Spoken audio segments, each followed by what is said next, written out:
Chapter 4484. Boom. High up in the sky there was a rumbling sound. Rings of light that were more dazzling than ordinary stars appeared. These rings of light were a few miles in size and rapidly expanded, enveloping an area of 100 miles. At this moment, streams of divine senses, elemental senses, and even more clear sight lights were scanning the entire starry sky. It seemed a little chaotic. Kacha. There was another rumble of thunder. The rings of light began to turn transparent and huge subbodies appeared from within. Although the rings of light were extremely tall, everyone could see everything within them clearly.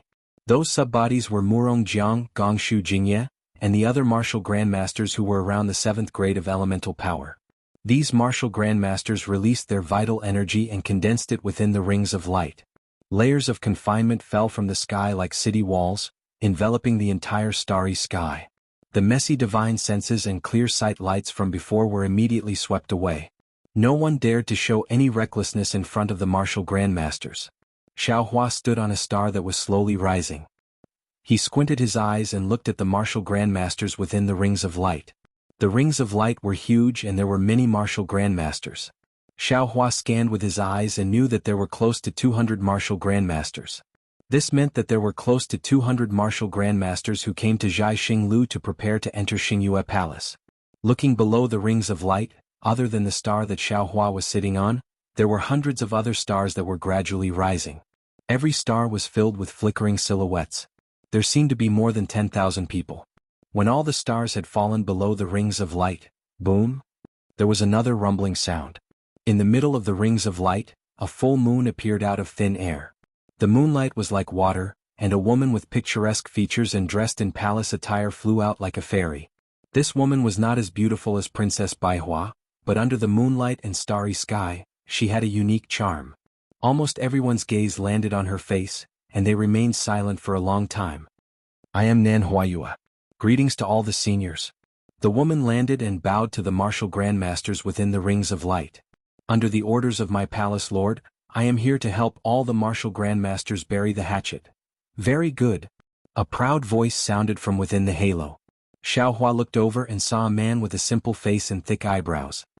First, the various aristocratic families hosted the challenges. Although it was somewhat legal, I always felt that it was unfair. Ever since Zhai Xinglu hosted the challenges, the situation has improved a lot. Today this old man is very satisfied with the starry sky arena. Please thank the palace lord on behalf of the Duanmu aristocratic family. Nan Huayue replied respectfully, I understand. I will definitely convey seniors' gratitude. Alright, we don't need to say any more.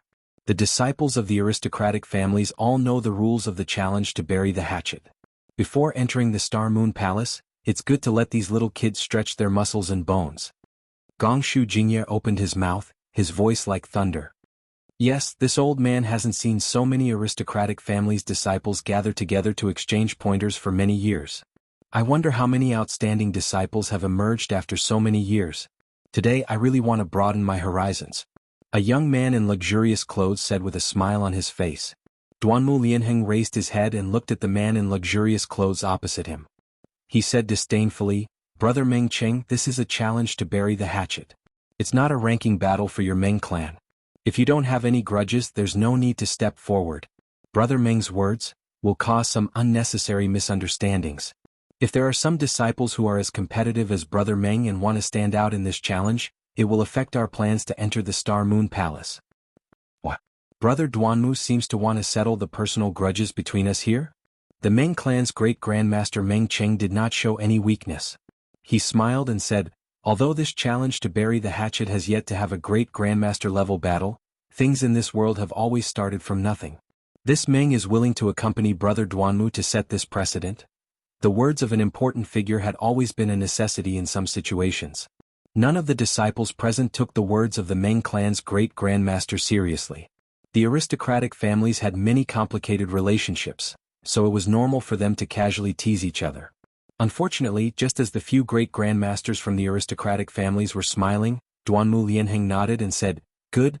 Then, a saber light that was like an exploding galaxy flew across the sky brilliantly and surged violently toward Meng Cheng, who was opposite the full moon.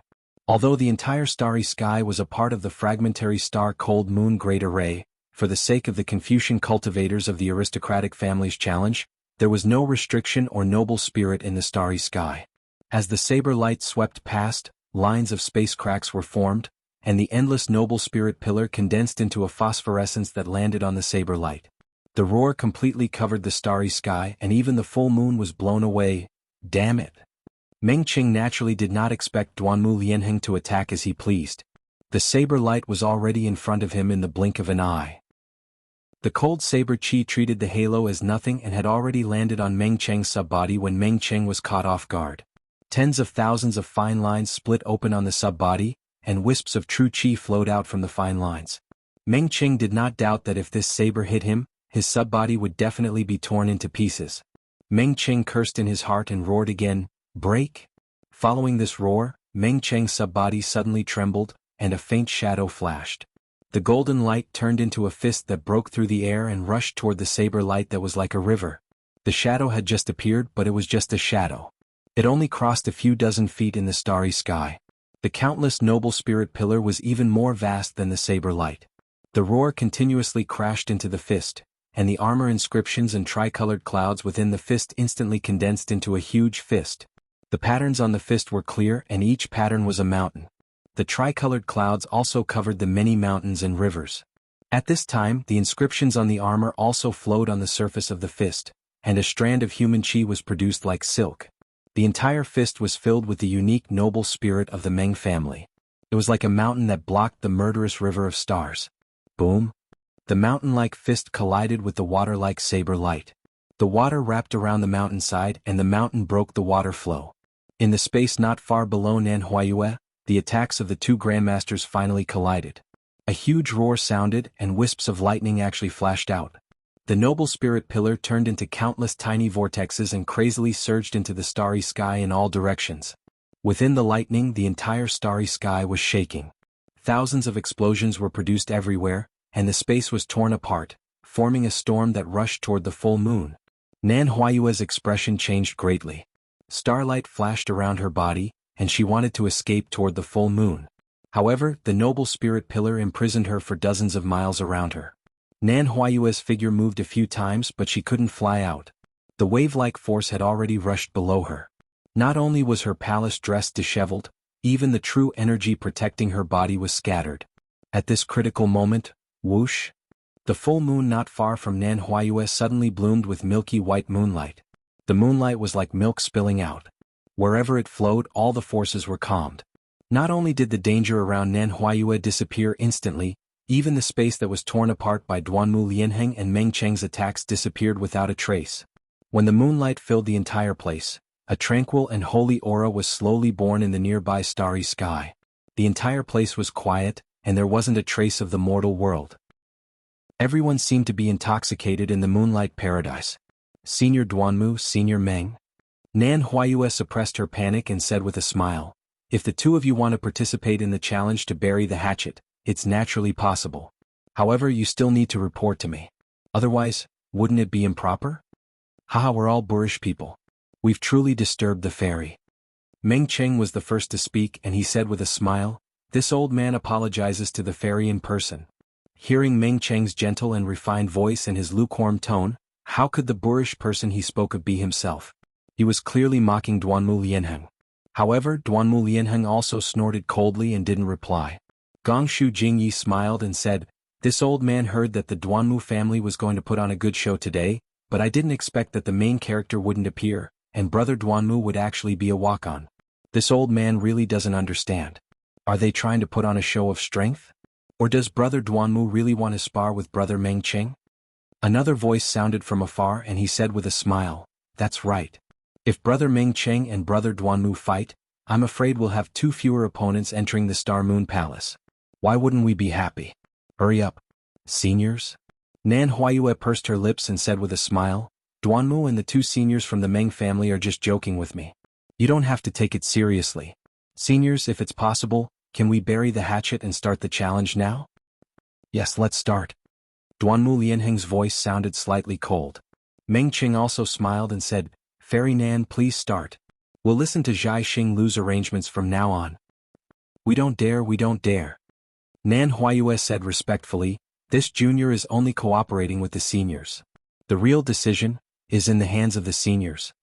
After she finished speaking, Nan Huayue raised her hand and took out a round purple square cauldron from her palace dress. She said, "Seniors, please put the names of the fellow immortals who are participating in this challenge into this general dispatch cauldron. This junior will invite these fellow immortals out one by one according to the rules of the challenge." Swoosh swoosh swoosh. As Nan Huayue sent the general dispatch cauldron into the starry sky, the jade eyes in the hands of the various great grandmasters turned into shooting stars and fell into the cauldron. Every time a jade eye fell, the sound of a drum would be heard from the cauldron. After the jade eyes disappeared, the sonorous and powerful battle drum formation music also left a lingering sound in the starry sky. Fight, fight, fight. The battle drums had just stopped, but the sound of thousands of horses neighing could be heard again. All the disciples from the various great grandmasters felt their blood boil, and they couldn't help but roar with the battle drum music. Chapter 4485. Thump, thump, thump. Another slow and heavy beat of the drum resounded. Nan Huayue's voice was filled with gentleness and desolation as he said, "According to the rules of the challenge to bury the hatchet, the aristocratic family's ranking will be the first to step out." As he spoke, a thunderous drumming sound rang out. Two extraordinarily handsome Pegasus phantoms flew out of the cauldron. Each of the Pegasus was carrying a square token. The flying horses landed in front of Nan Huayue. They snorted and flapped their wings. They looked exactly like divine steeds. Nan Huayue raised her hand and took the two tokens from the horse's back. The flying horses neighed and disappeared into the starry sky. Nan Huayue raised her left hand. Her eyes flashed and she smiled. "The first round is Duanmu Qing from the Duanmu family." As she spoke, she glanced at the other token and read, "Emo Jianli." "Emo Jianli? Who is Emo Jianli?" The moment Nan Huayue spoke, all the aristocratic family disciples were stunned. The few Confucian cultivators around Xiaohua began to discuss. "How come I didn't know there was a Emo family? Could it be that I am ignorant?" "It's not that you are ignorant. This Emo Jianli is probably not an aristocratic family disciple. That's why we didn't know. Furthermore, according to what I know, the aristocratic family with a higher level will go first. If their opponent is not from the aristocratic family, they will go first. After all, this is a challenge between aristocratic families. If they don't show off their aura, how can they succeed? This Emo Jianli is unlucky." Another person said in a low voice. "It would be good if someone else was the leader of the Duanmu family. This senior's temper is not good. This Emo Jianli actually offended a Duanmu family disciple. I'm afraid he won't be able to leave alive." "That's right. His anger was blocked by Great Grandmaster Meng just now. He has nowhere to vent it. If he has nowhere to vent it, he can't do it himself. This Duanmu Qing is only at the 4th level of essence energy. How powerful can his enemy Emo Jianli be? If he were to make a move, wouldn't he lose face first?" As everyone was discussing, two faint beams of light flew out from the full moon and landed on two stars. Duanmu Qing, who looked like an elegant young master, flew into the starry sky along with the moonlight. She held a folding fan in her hand and looked very elegant. Under the other light beam, Emo Jianli flew out, looking slightly sloppy. Emo Jianli looked old. In the past 200 years, he had experienced all the sufferings of the world. He had seen all the vicissitudes of the world. He did not care about clothes anymore. Looking at Emo Jianli, one could see the maturity of the vicissitudes of life. Now, compared to Duanmu Qing, he was an uncle. Boom. Before Emo Jianli could land in front of Duanmu Qing, the entire place was filled with laughter. That Meng Qing even shouted, "The disciples of the Duanmu family are really not making any progress. A Zhongshe disciple actually can't get along with a literary master. If this was my Meng family, I would have killed him with a single slap." Haha. Amidst the roaring laughter, there was another wave of laughter. The Meng family's disciples all echoed. Inside the halo, Duanmu Lianheng's face was ashen. His two eyes stared at Duanmu Qing's back and anger rose in his heart. Duanmu Qing was from a side branch of the Duanmu family. Duanmu Lianheng originally did not care about it. However, Duanmu Qing mentioned that Xiaohua was a Dao cultivator that the Duanmu family wanted to kill. Furthermore, Duanmu Qing was also a disciple of the Duanmu family. Duanmu Lianheng casually allowed her to participate in the challenge to bury the hatchet. However, Duanmu Lianheng did not expect that he would draw Duanmu Qing in the first round. Furthermore, the opponent that Duanmu Qing made the vow to was not Xiaohua, but a literary master. Although he knew that there was something fishy going on, this joke was obviously over. Emo Jianli was originally a little terrified. However, when he heard the roaring laughter of the crowd, the unyielding spirit in his heart rose again. He swept his gaze across the crowd. Although he could not see many faces clearly, he was sure that the reason why he was displaced was definitely due to the pressure exerted by some of these disciples. The destruction of the Chongyun sect was also the result of these disciples in action. What did he have to fear when facing them? Only he had the advantage of suppressing them. Thinking of this, Emo Jianli straightened his back slightly. This straightening was like a sharp sword, like a beautiful jade horsetail whisk. The accumulation of over 200 years exploded at this moment. A glowing jade like divine light shone from Emo Jianli's body. Seeing this, how could Xiaohua not know what was going on? He stopped moving and looked at Emo Jianli with interest. If the previous Emo Jianli was Wen Chu's disciple, he would naturally not be qualified. However, the current Emo Jianli was probably barely qualified. Emo Jianli. Duanmu Qing saw Emo Jianli fly out and kept the folding fan in her hand. She smiled and said, "You really came out? Where's Xiaohua? Did he stand you up?" "Since I made the vow with you, then I naturally came out. If you want to fight with Senior Xiao, then you can stand here and not leave." Emo Jianli did not have the previous uneasiness and said to Duanmu Qing, who was at the 4th grade of elemental energy. Duanmu Qing's face was filled with awkwardness. She did not dare to reply casually.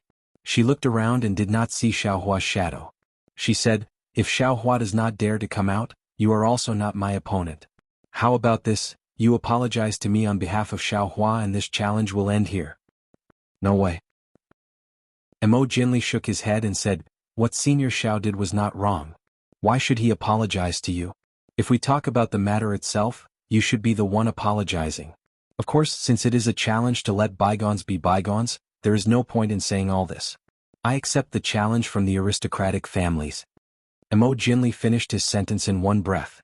Duanmu Qing was so angry that she almost fainted. Because at this moment he had no way of explaining anything. He had already become a profligate son who used his power to bully others. "All right." Duanmu Qing nodded and said, "Since that is the case, I will fulfill your wish. If Xiaohua does not come, I will fight with you." "What if Senior Xiao comes?" Emo Jianli said sarcastically, "Are you going to be a coward?" Emo Jianli. Duanmu Qing was completely enraged. She roared angrily, "This is a challenge to let bygones be bygones. Don't show off your filthy words. Are you going to fight or not?" "I don't care." Emo Jianli was not angry at all. He only shrugged and said, "The key is to see if Duanmu eldest young master, are you going to fight or not?" Duanmu Qing gritted her teeth. In the end she still shouted, "If it is you I will fight." Without waiting for Duanmu Qing to finish speaking, a thunderous sound came from afar. Duanmu Lianheng was already impatient and ordered. Duanmu Qing's body shook. She could only nod and said, "That's right, fight." When the word fight came out, Duanmu Qing suddenly felt a chill down her spine. She realized that she had been tricked. Needless to say, this must be Xiaohua's plan. Under the eyes of thousands of people, he forced her to fight. Duanmu Qing did not know how strong Xiaohua was. Just based on Xiaohua's cultivation, Duanmu Qing was not afraid. However, the problem was that even Gong Shui Xin had to call Xiaohua senior. How would he dare to fight Xiaohua? Sure enough, just as Duanmu Qing's voice landed, a figure appeared indifferently. Under his feet was a cloud and he flew out from one of the stars. Seeing Xiaohua's thin and tall figure, Duanmu Qing immediately looked like she had lost her father. Her face was pale and her eyes were spitting fire as she stared at Xiaohua. If looks could kill, Xiaohua would have died 100 times. Senior Xiao. Nan Huayue opened her mouth in surprise. Previously, when she heard Duanmu Qing mention Xiaohua's name, she had some doubts. However, she did not expect that a mere scholar realm cultivator would dare to offend a human Mahayana realm cultivator. However, Nan Huayue only opened her mouth and did not say anything else. She was afraid that she would disrupt Xiaohua's plan. Of course, she also did not think that Xiaohua would really attack Duanmu Qing. Sure enough, Xiaohua flew to Emo Jianli's side and said with a smile, "This Xiao is here. You should obediently be a coward." Ha ha ha. Another wave of laughter rang out. Duanmu Qing's face was incomparably ashen. However, after the laughter there was also a lot of discussion. Good heavens, who is this cultivator? How can he be so arrogant? Oh, it's actually a Taoist cultivator? It looks like He's just a Yuanying realm cultivator of the 4th grade? Nonsense, if he's a Yuanying realm cultivator of the 5th grade, would you still be able to see him here? No, a Yuanying realm cultivator is on par with Duanmu Qing. How can he force Duanmu Qing into such a sorry state? Fight. If Duanmu Qing cowered now, then he would really become a coward. He would never be able to see Gongshu Yiming's face again. Therefore, Duanmu Qing's eyes were also red as she shouted, Xiaohua, this one has already accumulated hatred with you for more than 200 years. Today, we can finally bury the hatchet. This one has been looking forward to this battle for a long time. Haha. Xiaohua laughed and pointed at Duanmu Qing. If you wanted to fight, you could have fought back then. At that time you could have fought with this Xiao. Perhaps in the future, there wouldn't be the Duanmu clan's kill order. However, at this time, you are no longer worthy to fight with this Xiao. Kill order? What is going on? Another person asked loudly.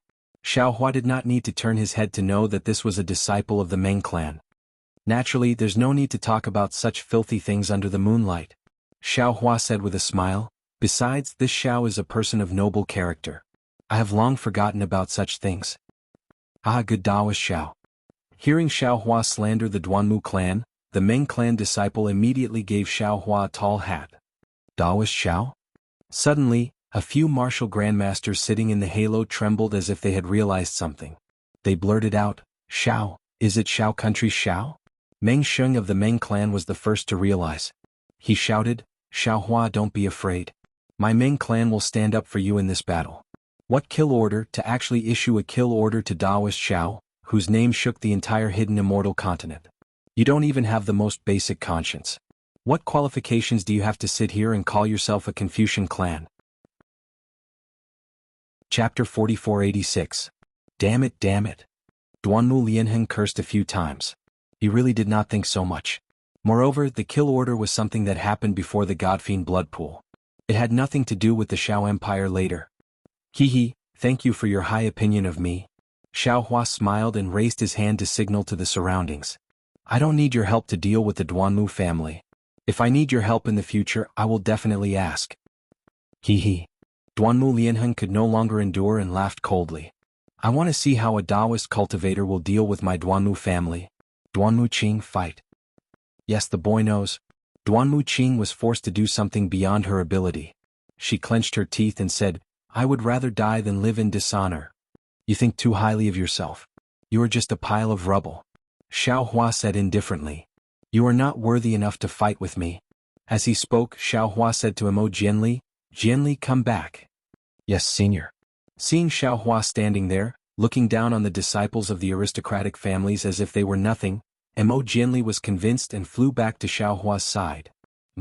Duanmu Qing snorted coldly. If I don't try, who knows if you are talking nonsense? As she spoke, the tricolored qi around Duanmu Qing's body surged. Streams of awe-inspiring qi flew out from the void and collided with his body.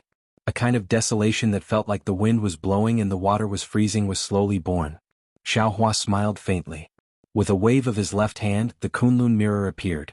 One of the light pillars shot out and Yuanya flew out from the light pillar with his bare hands. He stood in the starry sky in a daze and looked around at the Confucian cultivators in the halo. See. Every Confucian cultivator who was glanced at by Yuanya felt a chill down their spine and sucked in a breath of cold air. Seventh grade elemental energy? Yuanya's gaze only glanced at the halo and immediately saw Xiaohua behind him. In an instant, Yuanya had already treated all the heroes as nothing. He bowed and said, Master, why did you call me out? Master? Duanmu Qing was stunned. A 7th grade elemental energy Confucian cultivator actually called Xiaohua Master? How is this possible? His name is Duanmu Qing, I presume you know him as well. Xiaohua pointed at Duanmu Qing and said, He wants to challenge me, do as you see fit. When Yuanya heard this, he turned to look at Duanmu Qing. After sizing her up, he grinned and said, Yes, master. I know this brat. You. Seeing Yuanya's appearance, Duanmu Qing suddenly had a slight impression of him. Back then, in front of the star-plucking tower in the Bronze Pillar Nation, Yuanya, Xiaojian and Lui were also by his side. However, Yuanya was too lowly at that time. How could Duanmu Qing remember him? If Xiaohua hadn't mentioned it, he definitely wouldn't have remembered it. That's right, that's me. Clouds appeared under Yuan Ye's feet as he flew towards Duanmu Qing to take a look. He continued to say, "So it is the awe-inspiring young master Duanmu from that night. It has been many years since we last met." As he spoke, Yuan Ye shouted in a deep voice, "Back then you were so arrogant and domineering. You sat on the dragon horse flying chariot and were so arrogant. Today, take a punch from me." As Yuan Ye's voice fell, a boom sound broke through the air. Yuan Ye raised his arm slightly and punched out with his right fist. Yuan Ye's punch was completely different from Meng Cheng's. The size of his fist didn't change, but when it landed in the starry sky, it was like a stone falling into water. Not only did it cause ripples, it also brought about waves. The space around Duanmu Qing was shattered layer by layer like snowflakes. Duanmu Qing was originally afraid of Yuan Ye, who was at the 7th grade of essence power. When she saw Yuan Ye's merciless attack, not only was she terrified, but she saw that the fist had just appeared and the fist technique was already in front of her. The fist force was like a tidal wave as it roared and destroyed Duanmu Qing's mouth and nose. Furthermore, a ferocious flame that covered the sky and covered the earth firmly imprisoned Duanmu Qing like a hungry wolf hunting for its prey. Everyone was shocked. The close to 200 Confucian martial grandmasters were also dumbfounded. This was because they had just seen Yuan Ye's fist dance and his fist had just left a mark in the starry sky. Yuan Ye's fist had already landed on Duanmu Qing's body without any exaggeration. Pooh! It was a very ordinary sound, not much louder than the sound of a flower bud blooming. Yuan Ye's fist made contact with Duanmu Qing's chest. Kacha! Within Duanmu Qing's Confucian robe, there was a cracking sound.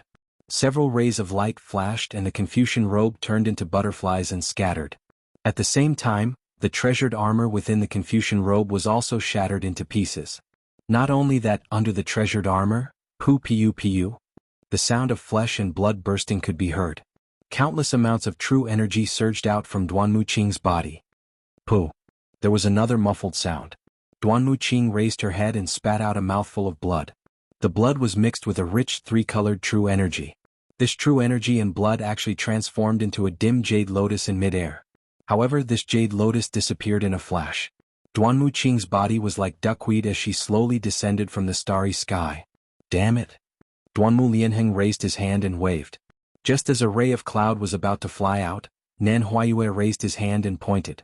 A ray of moonlight covered the unconscious Duanmu Qing. When Duanmu Lianheng saw that Duanmu Qing was saved by Nan Huayue, he could no longer hold himself back. He urged his sub-body to fly out from the halo and said angrily, "You are a senior with the 7th grade of essence energy. How can you deal with a junior with the 4th grade of essence energy? You have shattered his middle dantian. How can he cultivate in the future? Aren't you bullying the weak?" Yuan Ye coldly glanced at him. That gaze carried a kind of vigilance. Seeing that Duanmu Lianheng was standing there and didn't directly attack, Yuan Ye said, "Back then my master was only at the 3rd grade of essence energy. This Duanmu Qing commanded Duanmu Qiu to surround and attack him. Furthermore, my master was all alone in the world and your Duanmu clan issued a kill order. Who are you calling shameless? I heard from my master that the Duanmu clan actually sent a martial grandmaster with the 5th grade of essence energy to kill him. Who are you calling bullying the weak? I only crippled his cultivation because he was too weak. If he was a little stronger, I would have directly killed him." How arrogant was Duanmu Lianheng? He was a Confucian cultivator who could take down the golden body of Nanwu Guanyin Bodhisattva with a single blade. However, facing Yuan Ye's rebuttal, he actually didn't know how to reply. Following that, Yuan Ye glanced at Duanmu Lianheng and said, "I am Fortune Gates Yuan Ye. Who are you? Do you want to fight? If you want to fight, then fight. If you don't want to fight, then scram." Whoa! When had Duanmu Lianheng ever encountered such humiliation in his life? He didn't say anything else. He waved his right hand and that blade light flew out again.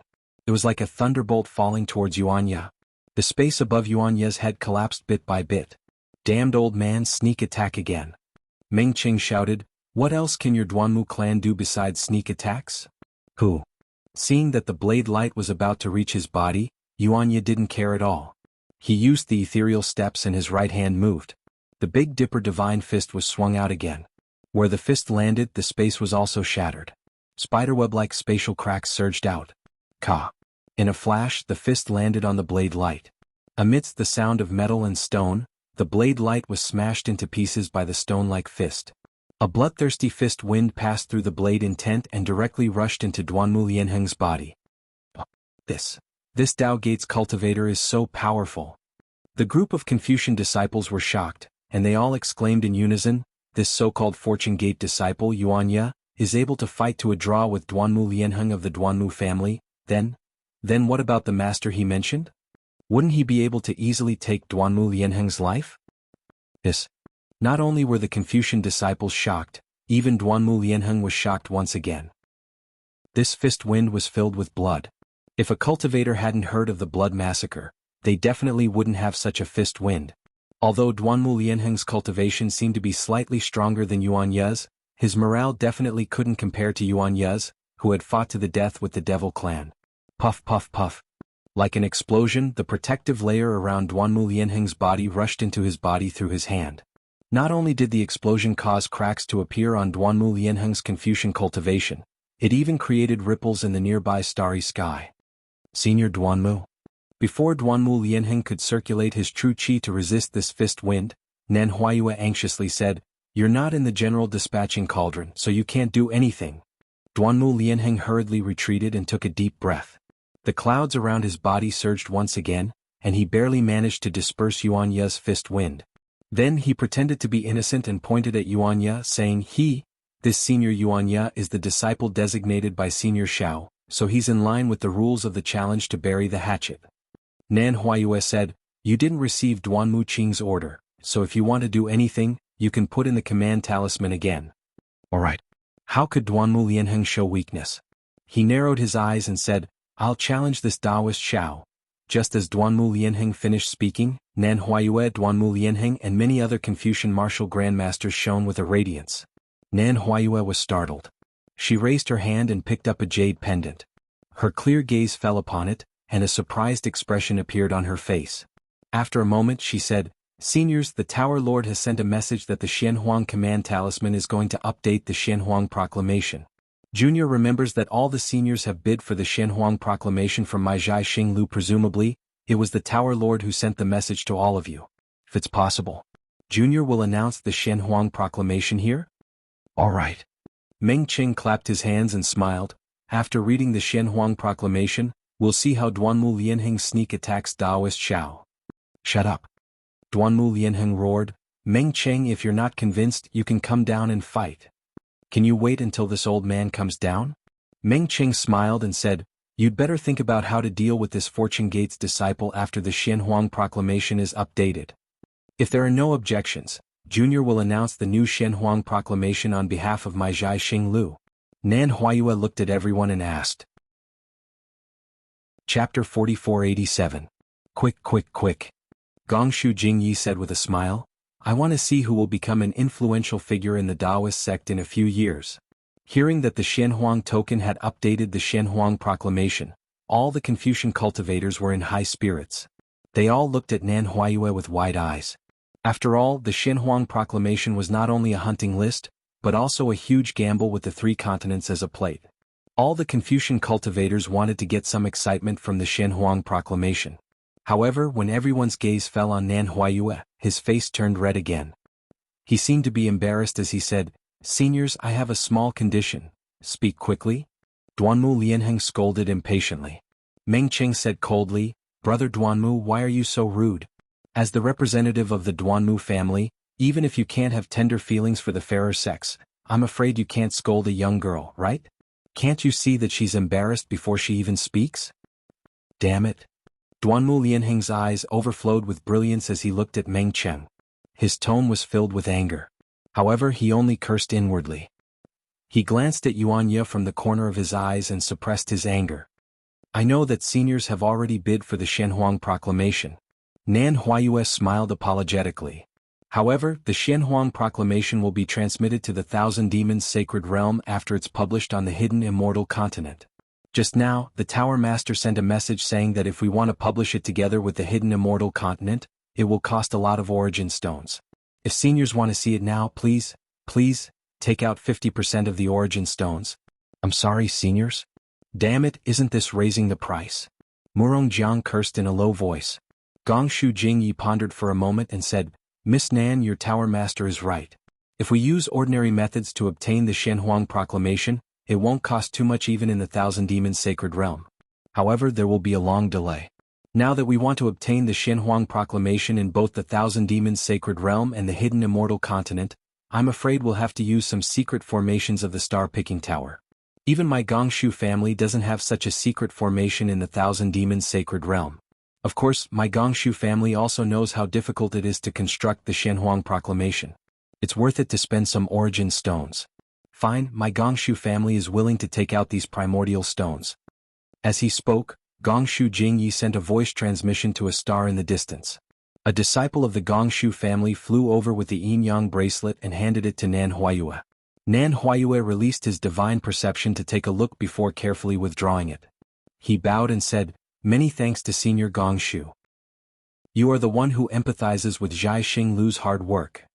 Since the Gongshu aristocratic family had taken the lead, the other aristocratic families didn't have much to say. In just a moment, the aristocratic families also replenished their primeval stones. After Nan Huayue sent all of the origin stones into the full moon above his head, he heard a series of rumbling sounds from the starry sky. A fist-sized vortex appeared amidst the rumbling sounds. Several dark green threads of lightning flickered within the vortex, and a kind of powerful void energy surged out from the vortex and instantly covered the entire space. Teleportation channel? Xiaohua glanced over and couldn't help but frown. This was because the dark green threads of lightning were very similar to the three corpses in lightning. The void energy within the vortex even revealed the aura of a teleportation channel. Boom, oh, boom. After the whirlpool was formed, the sound of thunder slowed down. However, with every rumble, the whirlpool would increase in size.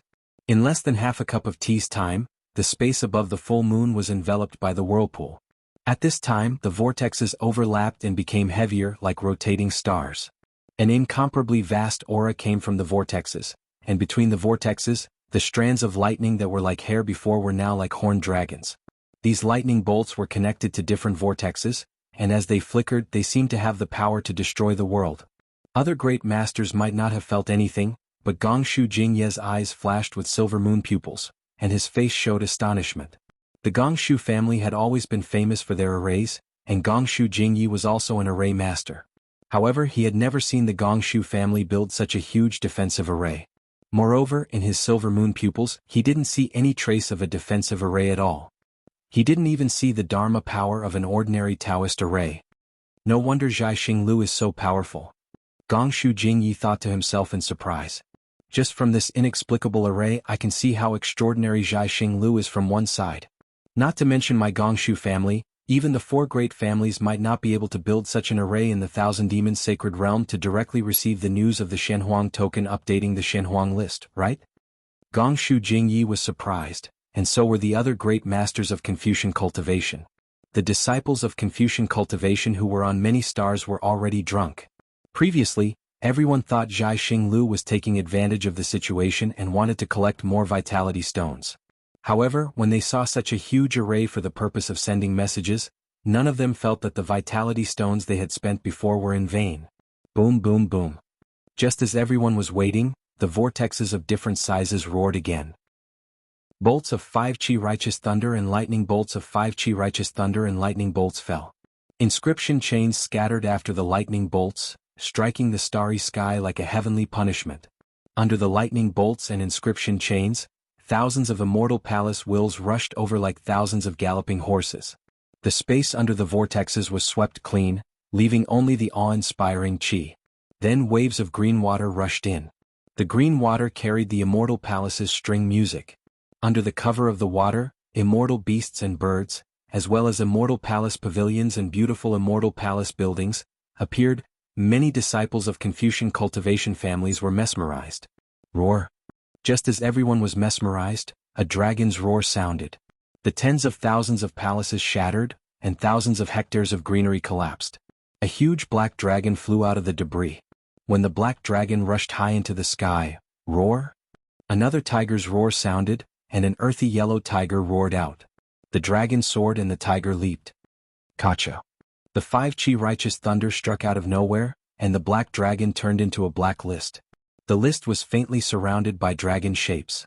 The yellow tiger naturally turned into a yellow list, and there was a tiger shape at the bottom of the list. Great.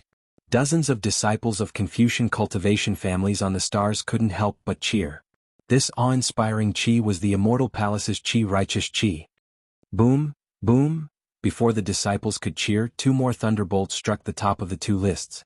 Under the thunderbolts, not only did the four ancient inscriptions of Profound List and Yellow List appear on the two lists, but a solemn, dignified, and mighty aura gushed out from the four characters and filled the entire space. Umph. Xiaohua looked at the appearance of the Profound Yellow List and couldn't help but snort coldly. He inwardly criticized, although this chi, righteous chi, looks grand, it's actually strong on the outside but weak on the inside. It's just a list. It's just borrowing the name of the Immortal Palace to increase its own prestige. Swoosh. The Profound Yellow List was revealed, and thousands of clouds gushed out from the void. Those clouds floated over the Profound Yellow List, and like dots of ink falling down, blood-colored names appeared on the Profound Yellow List one by one. The first name on the Profound List was Grand Mist Ancestor of the Great Desolate Mountain, the second was Jianghu Mountain Taoist Master, and the third was Dark Knight of the Burning Glass Pool. These three Taoist cultivators' names were huge, but the names behind them were much smaller. Among them, Zhai Xingzi, Zhang Daoran, and Sun Kong Shangren, who Xiaohua was familiar with, were also ranked 71st, 79th, and 82nd respectively. Overturning Heaven Shangren was ranked 53rd. Ao Zhantian and Shui Mingzi were not on this profound list. Sigh. Xiaohua's gaze fell and he couldn't help but frown. The Taoist cultivators above the fourth level of origin power are listed on the profound list. There are a total of 108 of them.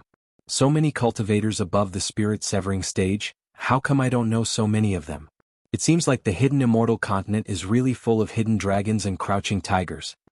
Xiaohua deliberately looked at the last few names on the profound list, because in his impression, he should be ranked first on the yellow list before he entered the Dragon Island. And he killed the assassin of the mysterious Yellow Order, so he should be ranked on the profound list. Sure enough, 200 years was enough to erase a lot of memories. His name didn't appear on the profound list, so no one knew that Xiaohua was once ranked on the profound list. After looking at the profound list, the yellow list also appeared in the multicolored light. 360 bloody names appeared in front of everyone. The first one was Taoist Master Qing Su of the Great Song Mountain Range. Soaring Dragon Mountain Ranges Xiong Yi, Soaring Dragon Mountain Ranges Li Xiang, and His Highness Lan of the Soaring Dragon Mountain Range were ranked 67th, 81st, and 107th respectively. As for Chang Yu of the Soaring Dragon Mountain Range, he was ranked 304th because he was only at the early nascent soul stage.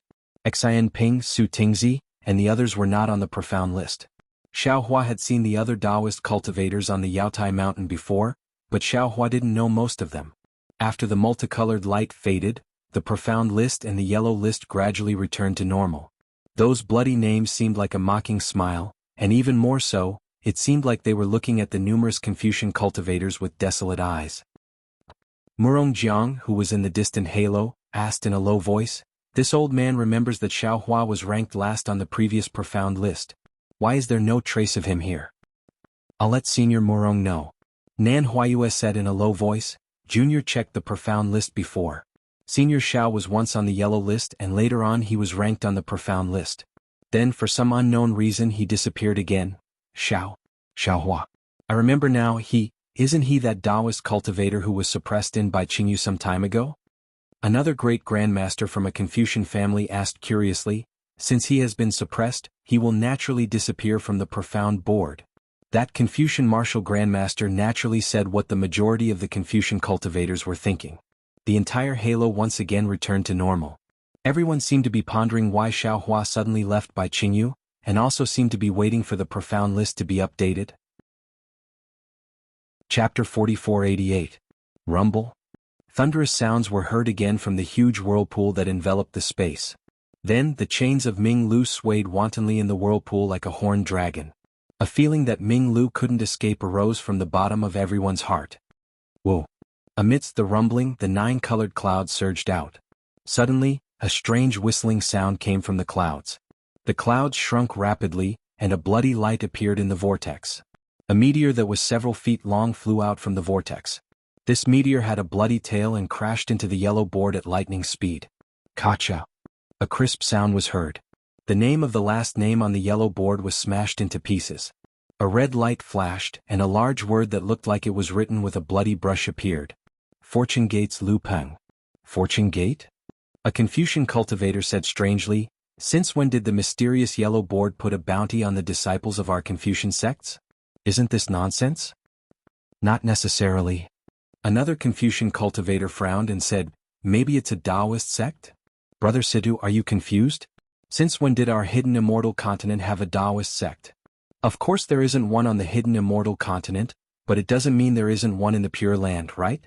Those bald donkeys have always indulged Taoist cultivators. Previously, many of the people on the mysterious yellow board were Taoist cultivators living in seclusion in the Pure Land. Brother Sima? Meng Cheng's face had a trace of excitement. He snorted and said, have you two brothers forgotten? Wasn't the one who blocked Duanmu Lianheng's sneak attack in the challenge just now Yuanya of the Fortune Gate? Oh, that's right, that's right. The two Confucian cultivators suddenly came to their senses. After all, the saber and fist earlier were too fast, and Yuanya's self-introduction did not attract too much attention. If Meng Cheng had not mocked Duanmu Lianheng for being a Fortune Gate disciple, he probably would not have remembered. Fortune Gate? With Meng Cheng's reminder in the entire space, more than 10,000 Confucian disciples and hundreds of Confucian cultivator families all looked at Xiaohua and Yuanya. The Fortune Gate's reputation was like the rising sun, revealing a ray of dawn in the three continents. Fortune Gate's Lu Peng? Xiaohua was a little confused. He had not expected that the first person to reveal himself would be one of his Fortune Gate's disciples. However, he had no recollection of Lu Peng's name. Thinking of this, Xiaohua glanced at Yuanya. Unfortunately, Yuanya was as silent as always. He only glanced at the yellow board before focusing his attention on Duanmu Lianheng. Congratulations, Senior Xiao. Nan Huayue said respectfully. Fortune Gate's disciple on the ranking list. Xiaohua smiled. He looked at the profound yellow bulletin and the surrounding scholarly cultivator clans and said, this is the hunting bulletin. What's there to be happy about? Xiaohua's voice had yet to land, and Nan Huayue had yet to open his mouth. Whoa! There was another strange whistling sound, and another blood-red meteor flew out from the vortex. It smashed through the rosy clouds, dodged the Minglu chains and crashed into the yellow board. Precisely, the second name that was written upside down shattered, and the name that was revealed was Fortune Gates Yu Buping. Motherfucker, I understand now. Xiaohua suddenly thought of something, and the corners of his mouth curved into a smile. These two Yu Buping and Lu Peng, aren't they Yu Zhongquan's Yu clan and Lu Yi's Lu clan's disciples? I'm afraid they have already arrived at the soaring Dragon Mountain range, and even attracted the attention of the Immortal Palace. That's why the profound yellow bulletin changed.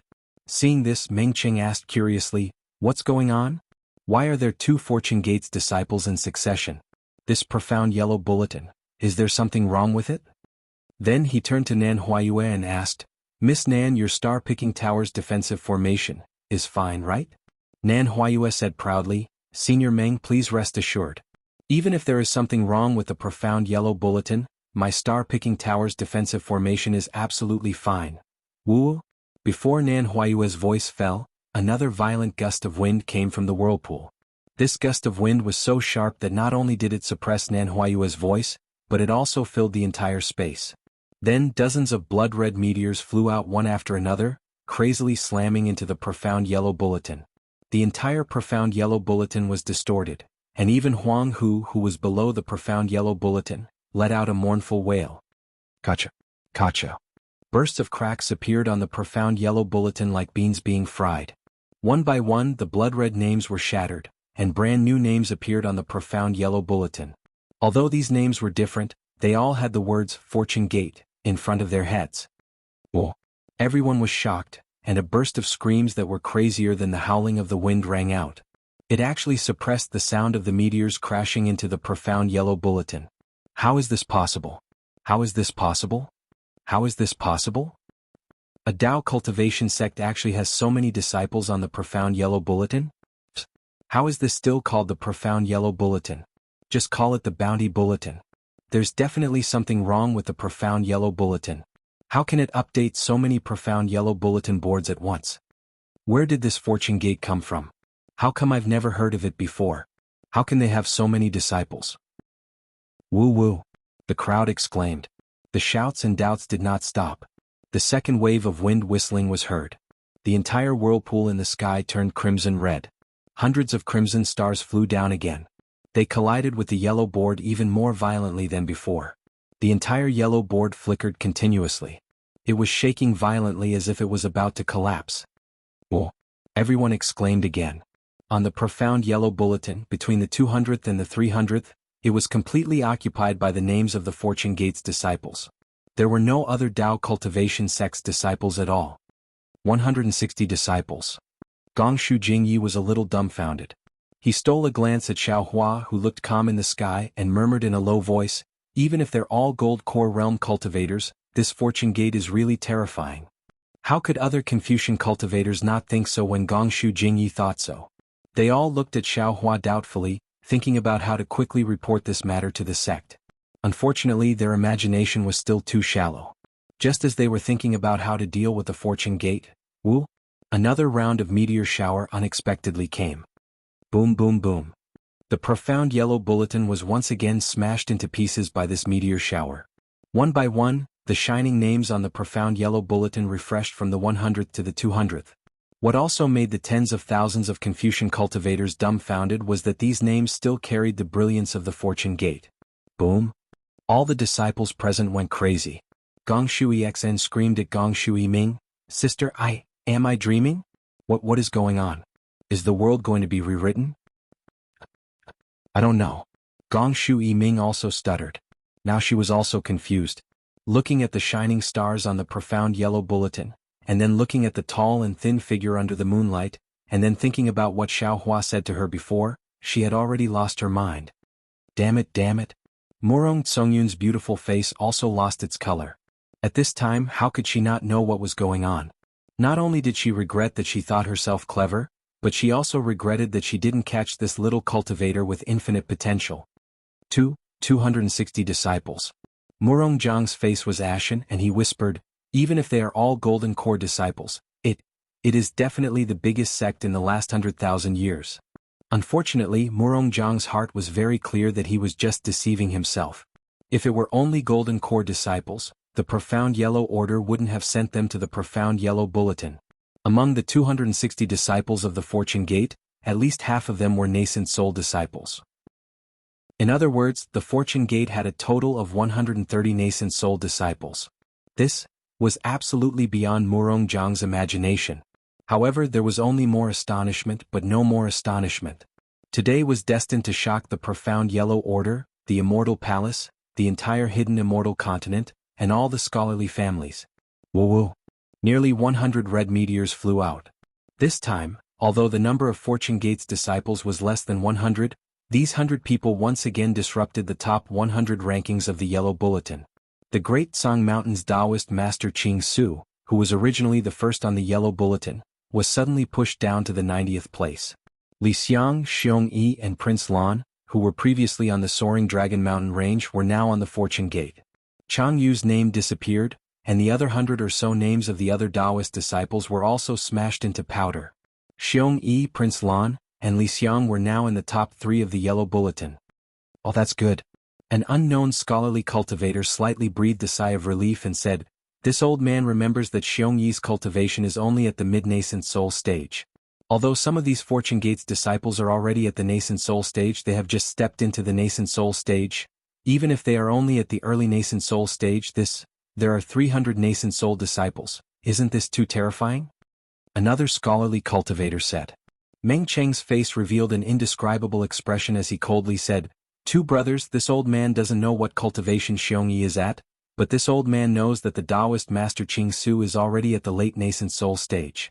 He only needs a little bit of luck to step into the leaving aperture stage of the 5th level of origin force.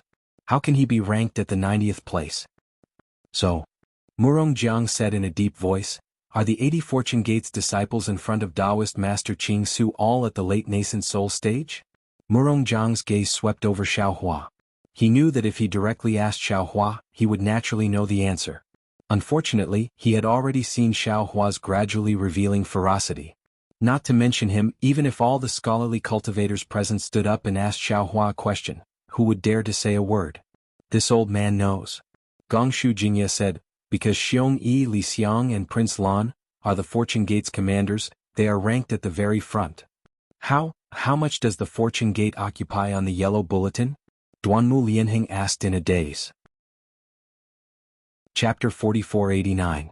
Brother Duanmu, can't you see for yourself? Meng Qing asked indifferently. It's easy to recognize. The entire yellow board is filled with fortune gate disciples. Other than the 9 Grand Mist Ancestors subordinates, the other 351 names are all fortune gate disciples. Is there any meaning to this yellow board? Gongshu Jingye looked at Xiaohua's back with a complicated gaze. He was a little absent-minded. Does the mysterious yellow board dare to attack these fortune gate disciples? After saying that, Gongshu Jingye closed his mouth. The crazed atmosphere disappeared. Everyone held their breaths as they looked at the profound board.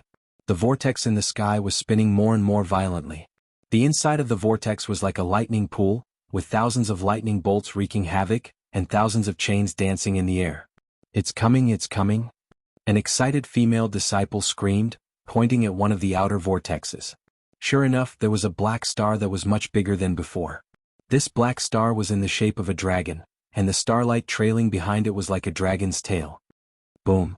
After the black light passed, one of the inscription chains was destroyed, and the last name on the profound board was shattered. When the blood-red clouds flashed, another blood-red name appeared. Fortune Gates Lu Zhen. Wow. Everyone was looking forward to this result, but when they saw this result they couldn't help but cry out. How is this possible? This Fortune Gates commander is just a mid-nascent soul realm cultivator. How can their disciple reach the out-of-aperture realm? However, after the first wave of clamor, everyone's gaze involuntarily fell on Yuanya. Yuanya claimed to be a Fortune Gate disciple, and his strength was obviously not inferior to a peak 7th grade Origin Energy Martial Grandmaster. Since Yuanya was in front, this Lu Jin being ranked last on the profound board was nothing, right? After everyone looked at Yuanya, everyone, including the scholarly Cultivator family's martial grandmasters, looked at Xiaohua. A common question arose in their hearts. Since Yuanya was a 7th grade Origin Energy Martial Grandmaster, then, as Yuanya's master Xiaohua's strength, what was his cultivation level? What was the 8th grade Origin Energy Martial Grandmaster's cultivation level? Could it be 9th grade Origin Energy Martial Grandmaster? Xiaohua's mood was different from others. Other than pride, there was only pride in his heart. In the past he was merely the yellow list's first place, but now Lu Zhen, a Fortune Gates disciple whom he didn't even know about, could be ranked on the profound list. Woo woo. Following that, more and more profound stars flew out from the vortex, breaking everyone's astonishment again and again. Unsurprisingly, all the profound stars that entered the profound list were Fortune Gates disciples. Each and every one of their names lit up the Fortune Gates morning sun like a blazing sun. The brilliance of the scorching sun tore apart the Xian bulletin and occupied nearly 60% of the positions. The updating of the Xian ranking was somewhat different from that of the Huang ranking. Most of the time, names were updated one after another, unlike the Huang ranking. Sometimes, a group of names would be updated, and when the top 20 names began to dim, the entire vortex would stop, as if something was brewing. In contrast to the vortex, the entire space fell silent once again. No one was even willing to breathe loudly. Although they still had a shocking idea in their hearts, they still did not dare to believe it and waited quietly for the Bound of Universe token to be revealed. Weng. The vortex finally moved, and a huge profound star flew out from the vortex. The lightning and chains were shattered by this profound star. The profound star streaked across the space, creating a rumbling sound that shook the entire space. The profound dragons surrounding the profound list were somewhat uneasy, and they struggled with all their might, wanting to rush out of the profound list. Boom. The profound star fell, shattering the 20th name, and Fortune Gates Fujiwen's name was written on it. Ah? Fujiwen? Did the profound yellow list make a mistake? Within the halo, a middle-aged man couldn't help but shout, or maybe it's someone with the same name. My Fu family's Fujiwen should be a Confucian cultivator. How can he be ranked on the profound yellow list? Brother Fu? Don't worry. An old man next to him laughed and said, this is definitely not your Fu family's Fujiwen. Those who can be ranked on the profound list are all Taoist cultivators, and all of them are above the 5th grade of Origin Energy. I've seen your Fujiwen before. Although he has some aptitude, it's impossible for him to cultivate to the 5th grade of Origin Energy in 300 years. Alright, I haven't seen Fujiwen for a long time. Which Confucian did he become a disciple of? The middle-aged man laughed and said, I'm not sure about that. Not to mention Fujiwen, I haven't seen him for nearly 200 years. Even his parents seem to have suddenly disappeared. I haven't seen him for many years. The two men's voices weren't loud, but Xiaohua heard them clearly. Xiaohua frowned as he looked at the profound list. He somewhat understood. Just as Meng Qing said, Fujiwen's cultivation was one of the best among the Fortune Gate's disciples, but he didn't have any descendants. His power on the Xinhua continent was far from the Yu family and Lu family, so he was only qualified to be ranked at the bottom of the profound list. That's not right. Xiaohua looked at Yuanya beside him and said inwardly, Yuanya is a loner and his strength can't be compared to Fujiwen. How can he be ranked above Fujiwen? Oh, I understand. The Immortal Palace must have fought with Fujiwen and the others to create this list. Yuanya has always been in the Thousand Demons Sacred Realm, so his name probably isn't on the profound list. While Xiaohua was pondering, another black star flew out from his mouth and landed on the profound list. The 18th name shattered, and in a split second, it was revealed to the left of the 57th name, and that 57th name was not a Fortune Gate disciple. Fortune Gate's Wang Baifei. Although they knew that this Xian star was most likely a Fortune Gate's disciple, some of the Confucian cultivators on the star couldn't help but exclaim.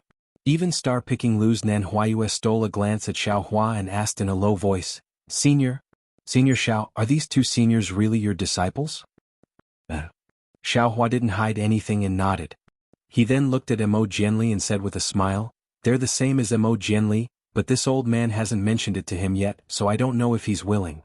Mo Jianli had long been fascinated by this scene.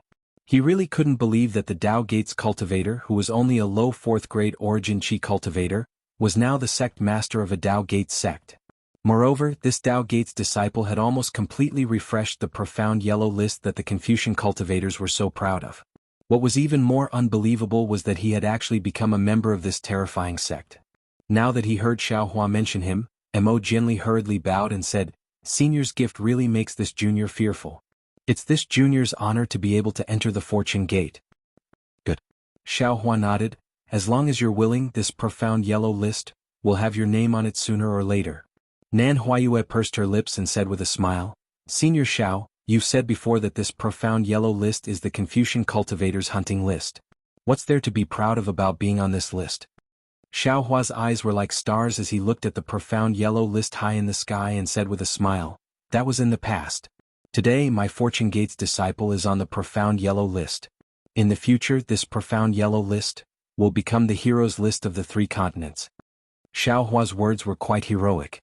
If others heard it, they would inevitably think that Xiaohua was bragging. However, in Nan Huayue's ears, it was so natural. She didn't doubt that the appearance of the Fortune Gate would definitely fulfill Xiaohua's words. Boom. While they were talking, another profound star flew out and shattered the 15th blood-colored name. The blood-colored name flew to the 50th place and reformed. Fortune Gate's Yuanya. When Yuanya's name appeared, tens of thousands of eyes fell on the bare-handed Yuanya, and noisy discussions rose again. This is Yuanya. He's really powerful to be able to be ranked 15th on the profound list. The strength of the Dao Gates cultivators on this year's profound list is too abnormal. Peak 7th grade origin force is actually only ranked 15th. I remember that 400 years ago the first place on the profound list was only at 6th grade origin force. The powerful one is the Fortune Gate. Another voice said, within the profound list's top 20, there are already 3 Fortune Gates disciples. I wonder how many of their disciples will be able to enter the profound list. Looking at Yuanya again, although he was the center of attention, these gazes were nothing in his eyes. He simply didn't care about what others saw and only paid attention to Duanmu Lianheng in the distance. He didn't even glance at his own name appearing on the profound list. As for Duanmu Lianheng, he felt bitter in his mouth. Although he knew that Yuanya wouldn't make a sneak attack, he didn't dare to be distracted when facing such an opponent. He could only look at the profound yellow list while being vigilant against Yuanya. At this moment he was already somewhat regretful. The current Fortune Gate, not to mention him, even the Duanmu family couldn't be its opponent. Why was he so obsessed at that time to listen to Duanmu Qing's bewitchment? Of course, Duanmu Lianheng's heart was filled with despair because he wasn't the only one who was obsessed. The Duanmu family's absolute kill order was the real reason why the Duanmu family might be annihilated by the Fortune Gate. What other Fortune Gate's disciples are there before Yuanya? A series of questions arose in the hearts of the crowd. Everyone's gaze shifted from Yuanye's calm face to the vortex. Whoa. Another profound star appeared and fell into the 11th position. A blood-red name appeared, Fortune Gate's Xian Songzi. Xian Songzi? Xiao Hua was also stunned, and the strangeness in his eyes became even stronger. Because other than protecting Zhai Xingzi and the others in the Thousand Demons Sacred Realm, Xiao Hua had never let Xian Songzi fight. Xiao Hua couldn't imagine how the profound Yellow Order knew Xian Songzi's strength. Moreover, its evaluation of Xian Songzi's strength was also so objective. Could it be that His Highness Lan has led the Fortune Gate's disciples back to the hidden immortal mainland? How is that possible? At this moment a scholarly disciple exclaimed, I know this Xian Songzi. When he was still a Golden Core Realm cultivator he even tried to befriend me. How many years has it been? How could he surpass 7th grade essence force? P.S. 3 chapters at noon, no updates at night. Chapter 4490. That's right. As soon as the Confucian cultivator opened his mouth, more than 10 Confucian cultivators who knew Xian Songzi also shouted, We also know Xian Songzi. It's impossible for him to be on the Xian ranking, let alone be ranked 11th. Miss Nan. Murong Jiang takes a deep breath, suppressing the incomparable horror in his heart, and raises his voice to ask, Can your Zhai Xing Lu be sure that this mysterious yellow list is the one issued by the mysterious Yellow Order? Junior can guarantee it. Nan Huayue answered without hesitation. This is the profound yellow proclamation issued by the profound Yellow Order to the entire hidden immortal continent. If Senior Murong doesn't believe me, you can send a message to the Murong family. If any of the names on the profound yellow proclamation are correct, Zhai Xing Lu will return 10 times the source stones. And that's not necessary. Murong Jiang waved his hand and said, I just feel that this profound yellow proclamation has a strange feeling. To be honest, I've lived for so long, but I've never seen such a strange thing. Gongshu Jingye's mood was better than all the other Confucian cultivator families. He clearly remembered that a few hours ago, Xiao Hua gave the 5 brocade cloud painting to Gongshu Yisin and Gongshu Yiming in front of him, and said that he would accept them as his disciples. With this sentence, the Gongshu family had a close relationship with the Fortune Gate. No matter how the 100 schools of thought treated the Fortune Gate, the Gongshu family could advance and retreat freely. Now that he heard Murong Jiang's words, he smiled and said, There's no need to be afraid of the profound yellow proclamation's authenticity. Now that we're in the Thousand Demons Sacred Realm, it's too troublesome to send a message to the family. When we reach the Chitty River we'll meet the 4 great families. At that time we'll just have to ask and we'll know. Indeed. Murong Jiang smiled bitterly. He also understood in his heart that with Zhai Xing Lu's ability, how could they make a mistake? Whoa. Then without any suspense the name Fortune Gate's Daoist Jingting appeared in the 10th place. Daoist Jingting was a famous nascent soul cultivator on the hidden immortal continent, and many Confucian cultivators knew him. Suddenly Xiao Hua thought, the Golden Condor and White Lion's strength is quite good, why aren't they on the profound yellow proclamation? Whoa. At this time, another profound star appeared on the profound proclamation, Chang Yuan. She was ranked 8th. Chang Yuan? How could this be? This is my Chang family's? Chang Yuan? A slightly hoarse voice sounded. Everyone looked inside the halo. An old man with white hair and beard couldn't believe his eyes. He stared at the Xian board and exclaimed, I remember more than 200 years ago, she seemed to have become a disciple of a Confucian cultivator. Naturally, no one would believe the old man's words because the old man was just a borderline master. If he wasn't the leader of an aristocratic family, he definitely wouldn't have the qualifications to sit together with Murong Jiang and the other great grandmasters. Some of the Confucian cultivators who knew the Chang family snorted at the old man's words. How could a 7th grade Confucian family have a Taoist disciple who was ranked in the top 10 of the profound ranking? Seeing that the people around him didn't believe him, the old man didn't dare to say anything more. He only looked in the other direction and saw that the Fu clan's disciple also had doubts in his eyes. He stared at the Xian ranking and waited. Whoa. Another Xian star followed closely behind, and with a boom, it shattered the 7th name, and then the name Fortune Gate's Yu Zhongquan appeared in front of everyone's eyes. Not bad. This must be my Chang family's Chang Yuan. The previously doubtful Chang family's old man shouted excitedly. Back then Chang Yuan and Yu Zhongquan were engaged. If there were people with the same name in this world there could be one Chang Yuan, but it's impossible for both of them to have the same name. That's right. The Fu clan's Confucian cultivator also shouted, "I also think it's impossible. That Fujiwen must be my Fu clan's Fujiwen." Although the profound yellow board was a hunting list, in their eyes, it was also a kind of glory. Fu clan, Chang clan, and the Yu clan who had yet to come to the Thousand Demons sacred realm, when could they be so conspicuous in front of other aristocratic families? Although the Fu clan and Chang clan knew that only Xiaohua knew the truth, who would dare to ask him? The two Confucian cultivators spoke so loudly, their intention to beat around the bush was self-evident. Xiaohua didn't care about the two aristocratic families. In the past, Yu Zhongquan, Chang Yuan, and Fu Jiwen weren't valued much in his family. Since they had entered the fortune gate, they had already separated from his family. Xiaohua looked at the profound board and nodded inwardly. This profound yellow board is quite interesting. It actually detected that Yu Zhongquan and Chang Yuan are husband and wife in such a short time. Among the hundreds of thousands of fortune gate disciples, there are indeed many of their descendants. Even 30% of the people on the profound board are their disciples. It makes sense for them to be ranked before Fu Jiwen and Yuanya. Moreover, from the looks of it, among the disciples I arranged, other than Lu Yi and Jiang Hong, most of them have also appeared. There are also some disciples who are stronger than them, either Confucian cultivators or Buddhist cultivators. They usually don't make a move, so the profound yellow board probably didn't detect them in a hurry. Woo woo. Two more profound star board names appeared, falling to the 4th and 5th place. Above them were Fortune Gates Lu Yi and Fortune Gates Jiang Hong. Boom. The crowd of Confucian cultivators went crazy again. The Fortune Gates disciples had almost completely dominated the profound board. On the profound board, 60% of the 160 positions were also occupied by the Fortune Gates disciples. Only 10% belonged to the Grand Mist Ancestors' forces, and the remaining 30% were Dao Gates secluded cultivators. As for the top 20 positions, other than the top 3, the Fortune Gates disciples occupied more than half of the 17 positions. Although the crowd was already prepared, they were still shocked by this unbelievable list. The discussion stopped when the last Shen star appeared. Under the starry sky, there was complete silence. Everyone's eyes were fixed on this Shen star.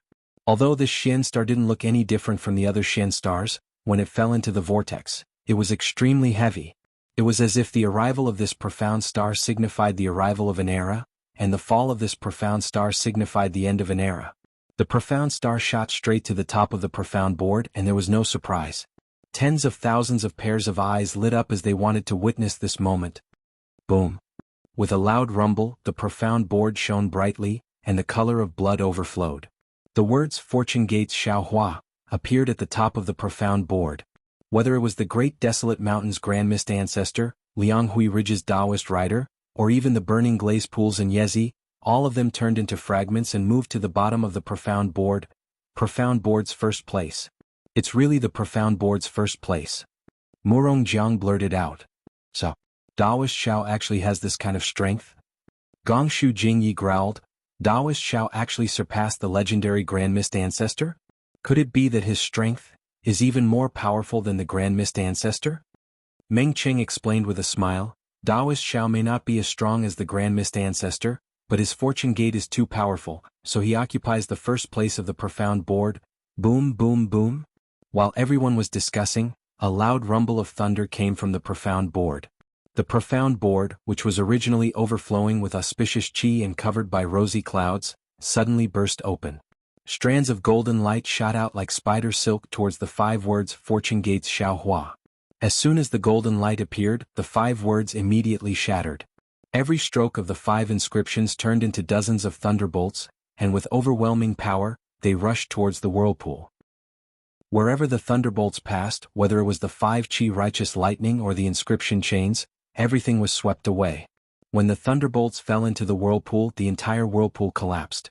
Countless black and white lights flickered, and a terrifying aura rushed out from the collapsing whirlpool. Sai Xiaohua, isn't it just a profound yellow board? How did you make such a big commotion? A sweet voice came from the starry sky, and then hundreds of flowers bloomed and rushed into the collapsing whirlpool. In just a moment, the entire transmission channel began to slowly disappear. When Xiaohua heard Fairy Xingyu's words, he shrugged helplessly and said with a smile, "This has nothing to do with me. I'm just watching from the side." Puff. When the starry sky regained its calm, another ray of moonlight rushed out from the full moon and landed on the shattered profound board. Like a broken mirror, the shattered pieces were instantly restored. At this time, the Grand Mist Ancestor and the other two were still in front of the profound board. The whole place was silent and no one dared to speak. No one knew what had happened. Even the strong scholars like Murong Jiang and Gongshu Jingye didn't know why Xiaohua's name couldn't be written on the profound yellow board. Senior Xiao. Duanmu Lianheng's thoughts turned rapidly, and he hurriedly said in the silence, "My Duanmu family was deceived by the side-branch disciple Duanmu Qing and offended Senior. Junior apologizes to Senior on behalf of my Duanmu family." With that, Duanmu Lianheng bowed respectfully. Seeing the arrogant Duanmu Lianheng apologize in front of all the scholarly cultivator families, Xiaohua's heart softened. Thinking about his fate with the Duanmu family, some of the reasons were related to him falling into the devil path, so he couldn't completely blame the Duanmu family. As for Duanmu Liangxing, Xiaohua no longer had any resentment after coming out of the Misty Mountain Maze formation. Thus, he waved his hand and said, "Forget it. The so-called scholarly cultivator family should prioritize etiquette and restrain their disciples. Don't bully others with your power, especially the common people. They don't even have the strength to truss a chicken. If you don't have the self-restraint of a scholarly cultivator, how can they be willing to submit to you? In the long run, scholarly cultivators will lose their original intention." Yes, Junior understands. Although Duanmu Lianheng was arrogant and dared to destroy Nanwu Great Merciful Guanin's golden statue, he knew his own limits. Although Xiaohua's current strength seemed to be around the 5th grade, he was able to suppress the Grand Mist Ancestor and become the first on the profound board. How could Xiaohua's cultivation be something he could reach? Hearing Xiaohua's words, he was overjoyed and hurriedly said, "Junior will send a disciple back to the family and remove that damn absolute kill order." Chapter 4491. That won't be necessary. You might as well use that dictum of death as a lesson. Xiaohua said with a smile, looking at Duanmu Lianheng with interest. Duanmu Lianheng was stunned. At first he didn't understand. After all, with the existence of the dictum of death, the Duanmu family and the Fortune Gate were enemies. The Duanmu family might not care about Xiaohua, but they were afraid of the Fortune Gate. However, a moment later, Duanmu Lianheng's heart trembled. He immediately understood Xiaohua's meaning. Because Xiaohua didn't care about the Duanmu family's dictum of death, even if he was facing the Duanmu family's patriarch Duanmu Tianji. Where did Xiaohua get his courage from? Not only because of the Fortune Gate in Xiaohua's hands, but also because of Xiaohua's own strength. The Duanmu family's patriarch was at least a literature star. If Xiaohua didn't care, then Xiaohua's strength was definitely at 9th grade essence force. Realizing Xiaohua's true strength, Duanmu Lianheng's face heated up. He knew that this was Xiaohua's punishment for the Duanmu family. After all, no matter how powerful the Duanmu family was, they were a first-class family. Throughout the history of Confucian cultivators, there had never been a Confucian family that dared to issue a dictum of death to a 9th grade essence force cultivator. Since the Duanmu family dared to do something that no one dared to do, from today onwards, anyone who mentioned the Duanmu family's dictum of death would naturally treat it as the Duanmu family's humiliation. Senior knows.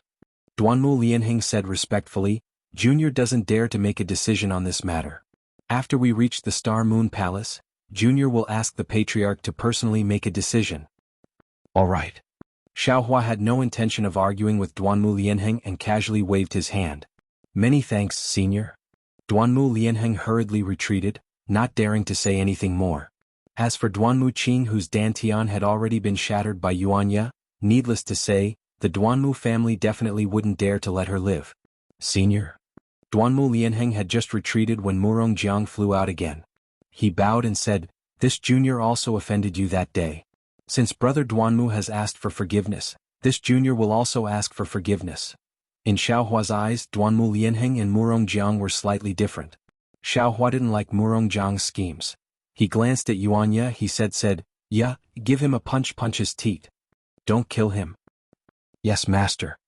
Receiving the order without demur, Yuanya waved his right hand, and his fist shot out like a meteor.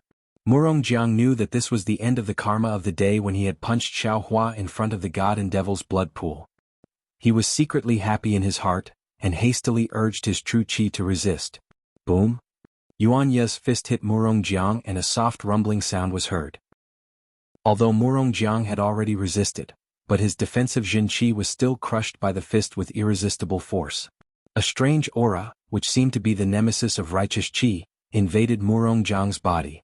In particular, Yuan Ye's fist carried a kind of invincible power, and Murong Jiang's body was sent flying far away like a pebble.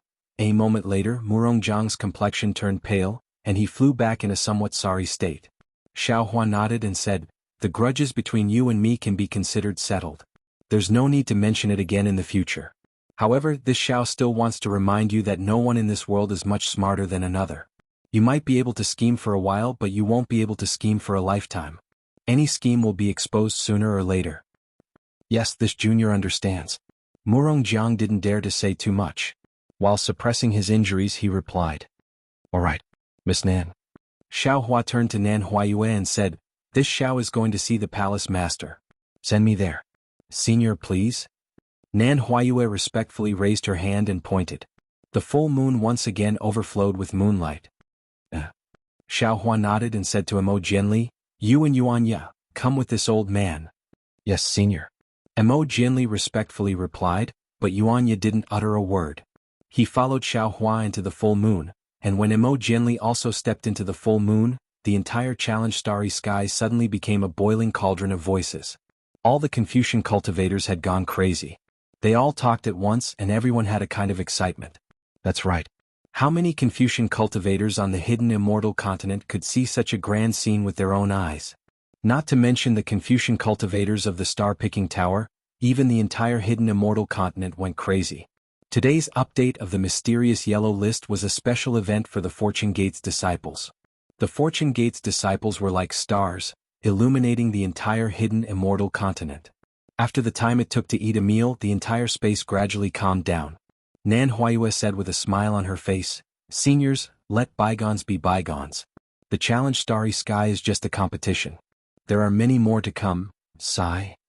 Meng Qing sighed and said, "Back then, when this old man recited the ancient saying, 'There is a scenery before my eyes, but I can't see the way,' Cui Hao wrote a poem on it, I always felt that it wasn't good enough.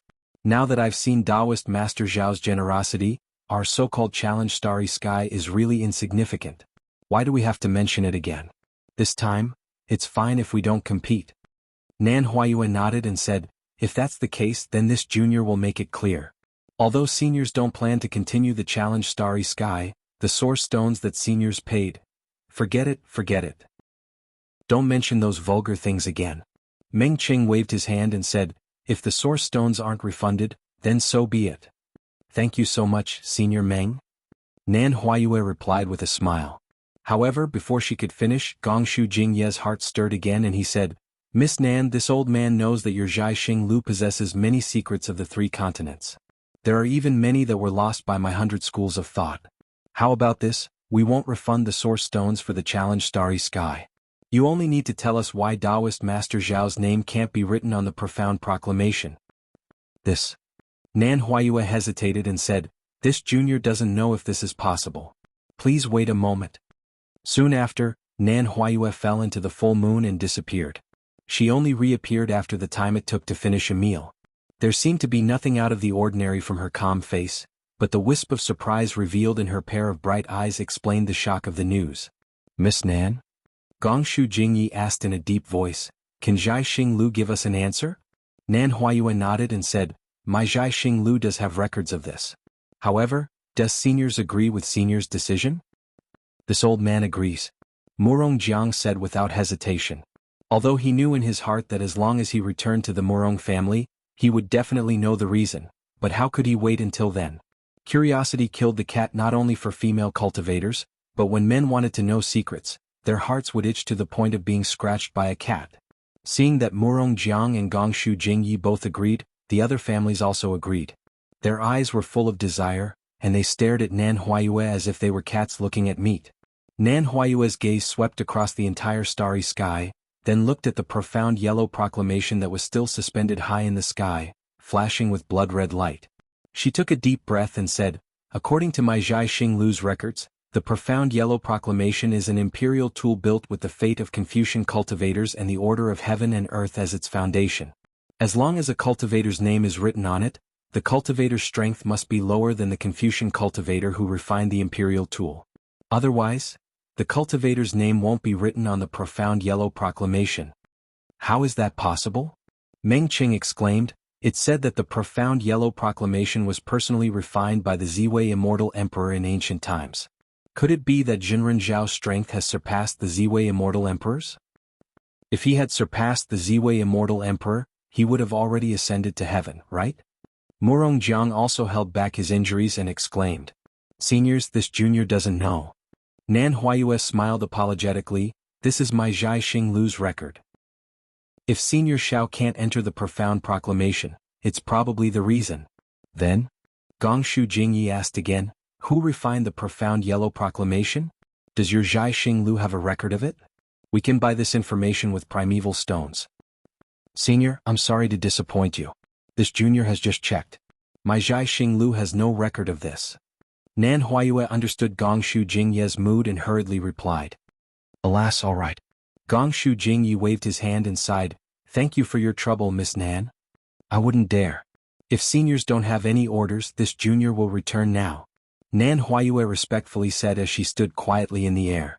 After a while Murong Jiang asked again, "Daoist Xiao, is he also going to enter the Star Moon Palace?"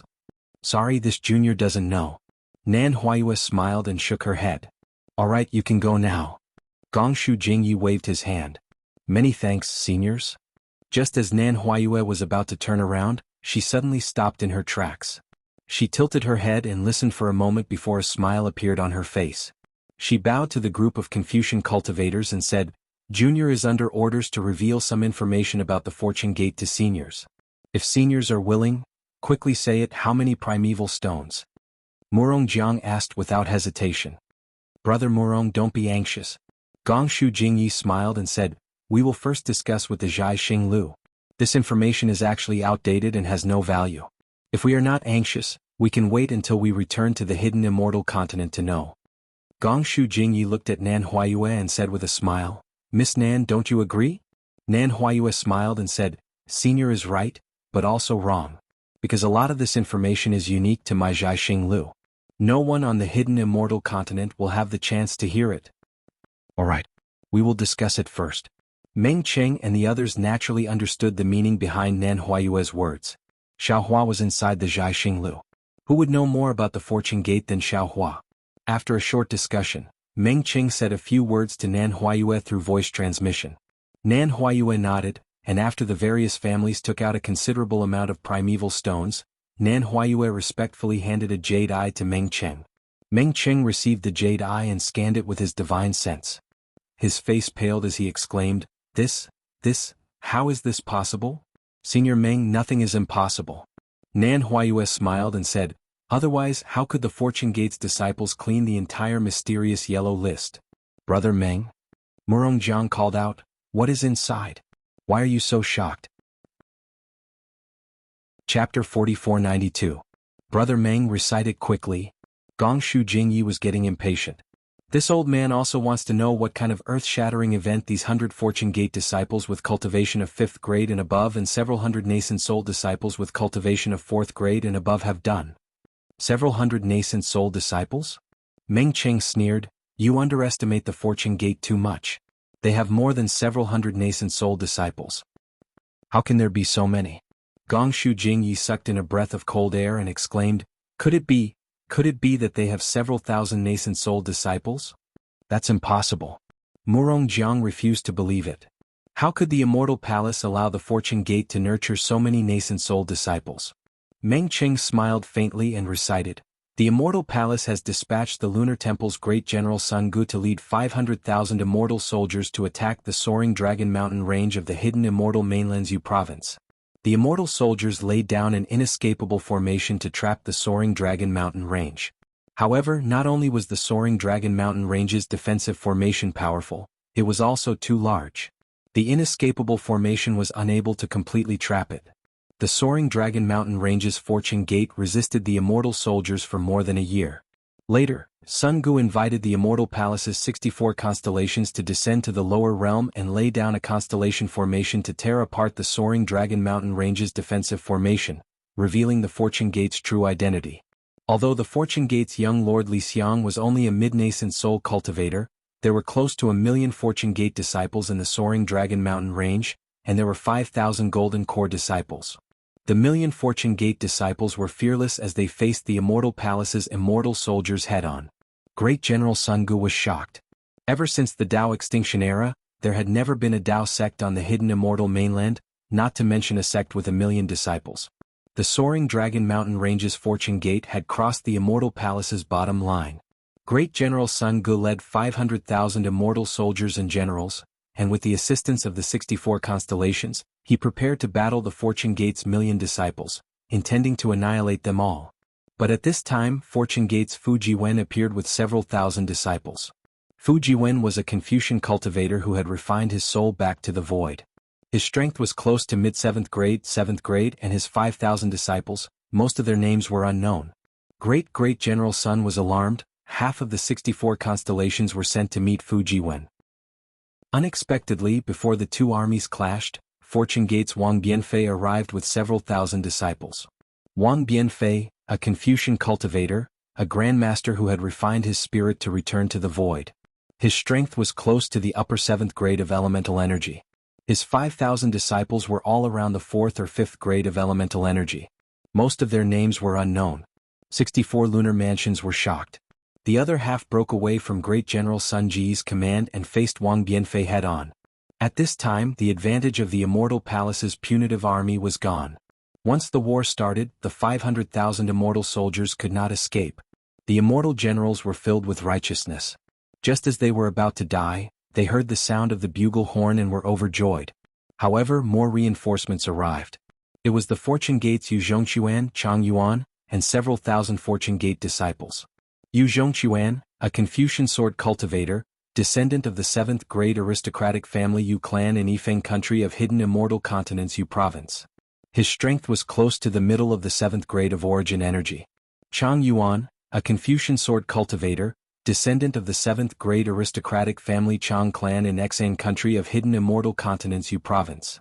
Her strength was close to the middle of the 7th grade of origin energy. The 5,000 disciples he led were all around grade 4 or 5, and most of them had the surname Yu. Because of this, Great General Sun Gu and the 64 lunar mansions trembled, not daring to fight. Fortune Gate's Fu Jiwen spat out a heavenly scripture scroll and activated the Fortune Gate's defensive formation, trapping the 500,000 immortal soldiers. The battle situation is unknown, but the Lunar Temple's immortal generals and 64 lunar mansions were captured. The 500,000 immortal soldiers and 64 lunar mansion soldiers were unharmed and returned to the Immortal Palace. The soaring Dragon Mountain Range's Fortune Gate's defensive formation was activated again, but no one knows the details. Under the starry sky, Meng Cheng's cadence as he recited. Everyone's emotions were also fluctuating. Although the Jade Pupil didn't record much, everyone could imagine the strangeness of the situation. Lunar Temple's Great General Sun Gu and the 64 lunar mansion soldiers definitely didn't expect the Fortune Gate to have so many high-grade disciples return, instantly equalizing the disadvantageous situation. What was special was that they didn't lose a single soldier in the battle. The Lunar Temple soldiers and the Lunar Mansion soldiers were released by the Fortune Gate disciples, as if the Fortune Gate disciples weren't worried about the Immortal Palace's punitive expedition again. No wonder Brother Meng is so surprised. Gong Shu Jingye sighed. Tens of thousands of nascent soul cultivators suddenly appeared. Even Great General Sun Gu would panic. After the battle at the soaring Dragon Mountain Range, the Fortune Gate's name shook the entire Yu prefecture. Their name shook the entire hidden immortal continent. Murong Jiang nodded in agreement. In the Heavenly Paradise River's Azure Prefecture, the Dragon Clan's Jiang Sheng led 2,000 Water Tribe members to patrol the Heavenly Paradise River. They were ambushed by the Heavenly Rainbow Stream's Ao Shi. Jiang Sheng sent a message, and the Heavenly Paradise River's Dragon Clan led 30,000 Water Tribe members to rescue them. Unexpectedly, the Heavenly Rainbow Stream's Dragon Clan set up another trap and sent 100,000 Water Tribe members to besiege them. In the battle, the Heavenly Paradise River's Dragon Clan gradually showed signs of defeat. At this time, the Fortune Gate's Lu Yi and Jiang Hong led over 100,000 Fortune Gate disciples back. Lu Yi was a Tao Gate's body integration cultivator. His origin was unknown, but he became a disciple of Xiao Hua at the Longevity Town over 200 years ago. His strength was close to the middle of the 7th grade. Jiang Hong was the Heavenly Paradise River's Dragon Clan's princess, and her strength was close to the upper 7th grade. The 100,000 disciples they led were all around the 4th or 5th grade. Half of them had the surname Lu and they were extremely strong. They were suspected to be descendants of the Dragon clan. When the Fortune Gate disciples came out, the heavenly paradise river was dyed red with blood. None of the 100,000 water tribe members of the heavenly rainbow stream managed to escape. Later, Jianghu led the heavenly rainbow stream and killed 350,000 water tribe members. The heavenly rainbow stream was removed from the Three Rivers Prefecture. Gongshu Jingya was dumbfounded and he was speechless for a long time. After a while he asked again, "Brother Meng, you didn't misread, right? 10,000 Fortune Gate disciples with 4th or 5th grade origin energy?" "That's right." Meng Qing nodded. "Moreover, half of these disciples are descendants of the Dragon clan. Is the Fortune Gate invincible?" Duanmu Lianheng was in a daze. Not to mention the various families' martial grandmasters, all the Confucian cultivators present were speechless. When they saw the change of the mysterious yellow list earlier, they felt that it was exciting and interesting. Now, after hearing Zhai Xinglu's news, they finally understood how terrifying the Fortune Gate was. These 100,000 disciples could easily wipe out all the Confucian cultivators below the 3rd grade aristocratic family from the hidden immortal mainland. "Don't be anxious, don't be anxious," Meng Qing said unhurriedly. Lu Yi and Jiang Hong led the 100,000 Fortune Gate disciples out of the Southern Sea. According to the reliable news from the Southern Sea Dragon Palace, the Southern Sea Dragon Palace's 1st prince, 2nd prince, 3rd prince and 4th prince were all killed. The Southern Sea Dragon Palace's 4 Seas Grand Formation was broken, and the Southern Sea Dragon Palace was split in half. No. Impossible. All the Confucian cultivators were petrified. No one had thought that the arrogant 4 Seas Dragon Palace that looked down on both the human and demonic beast clans would be harmed by the Fortune Gate's disciples. After half a cup of tea's time, Murong Jiang raised his head and asked Nan Huayue, "Miss Nan, this news? Junior doesn't know." Nan Huayue had already prepared an excuse. "Moreover, my star-picking tower won't verify this reliable news. If Senior Murong is interested, you can come to the Southern Sea Dragon Palace to take a look." "Damn it, unless I don't want to live anymore." Murong Jiang couldn't help but curse. That's right, unless they don't want to live anymore, who would think of provoking the Fortune Gate? The tens of thousands of Confucian cultivators present all had the same thought in their minds. "Also," Meng Qing opened his mouth again. "What? Also? What else?" Gongshu Jingyi exclaimed, "Other than splitting the Southern Sea Dragon Palace, did the Fortune Gate? Did they cause trouble in the Immortal Palace?"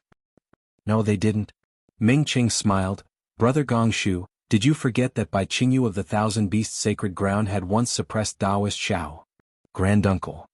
At this time, Gongshu Yisin, who was on a star, hurriedly called out, "When was Taoist Shao suppressed by the demonic beast clan? Boy, how come you don't know?" Gongshu Jingyi didn't have the heart to answer Gongshu Yisin. He waved his hand and said, "Who knows if it's true or not? Didn't Taoist Shao already come to the star-picking tower? That news must be fake."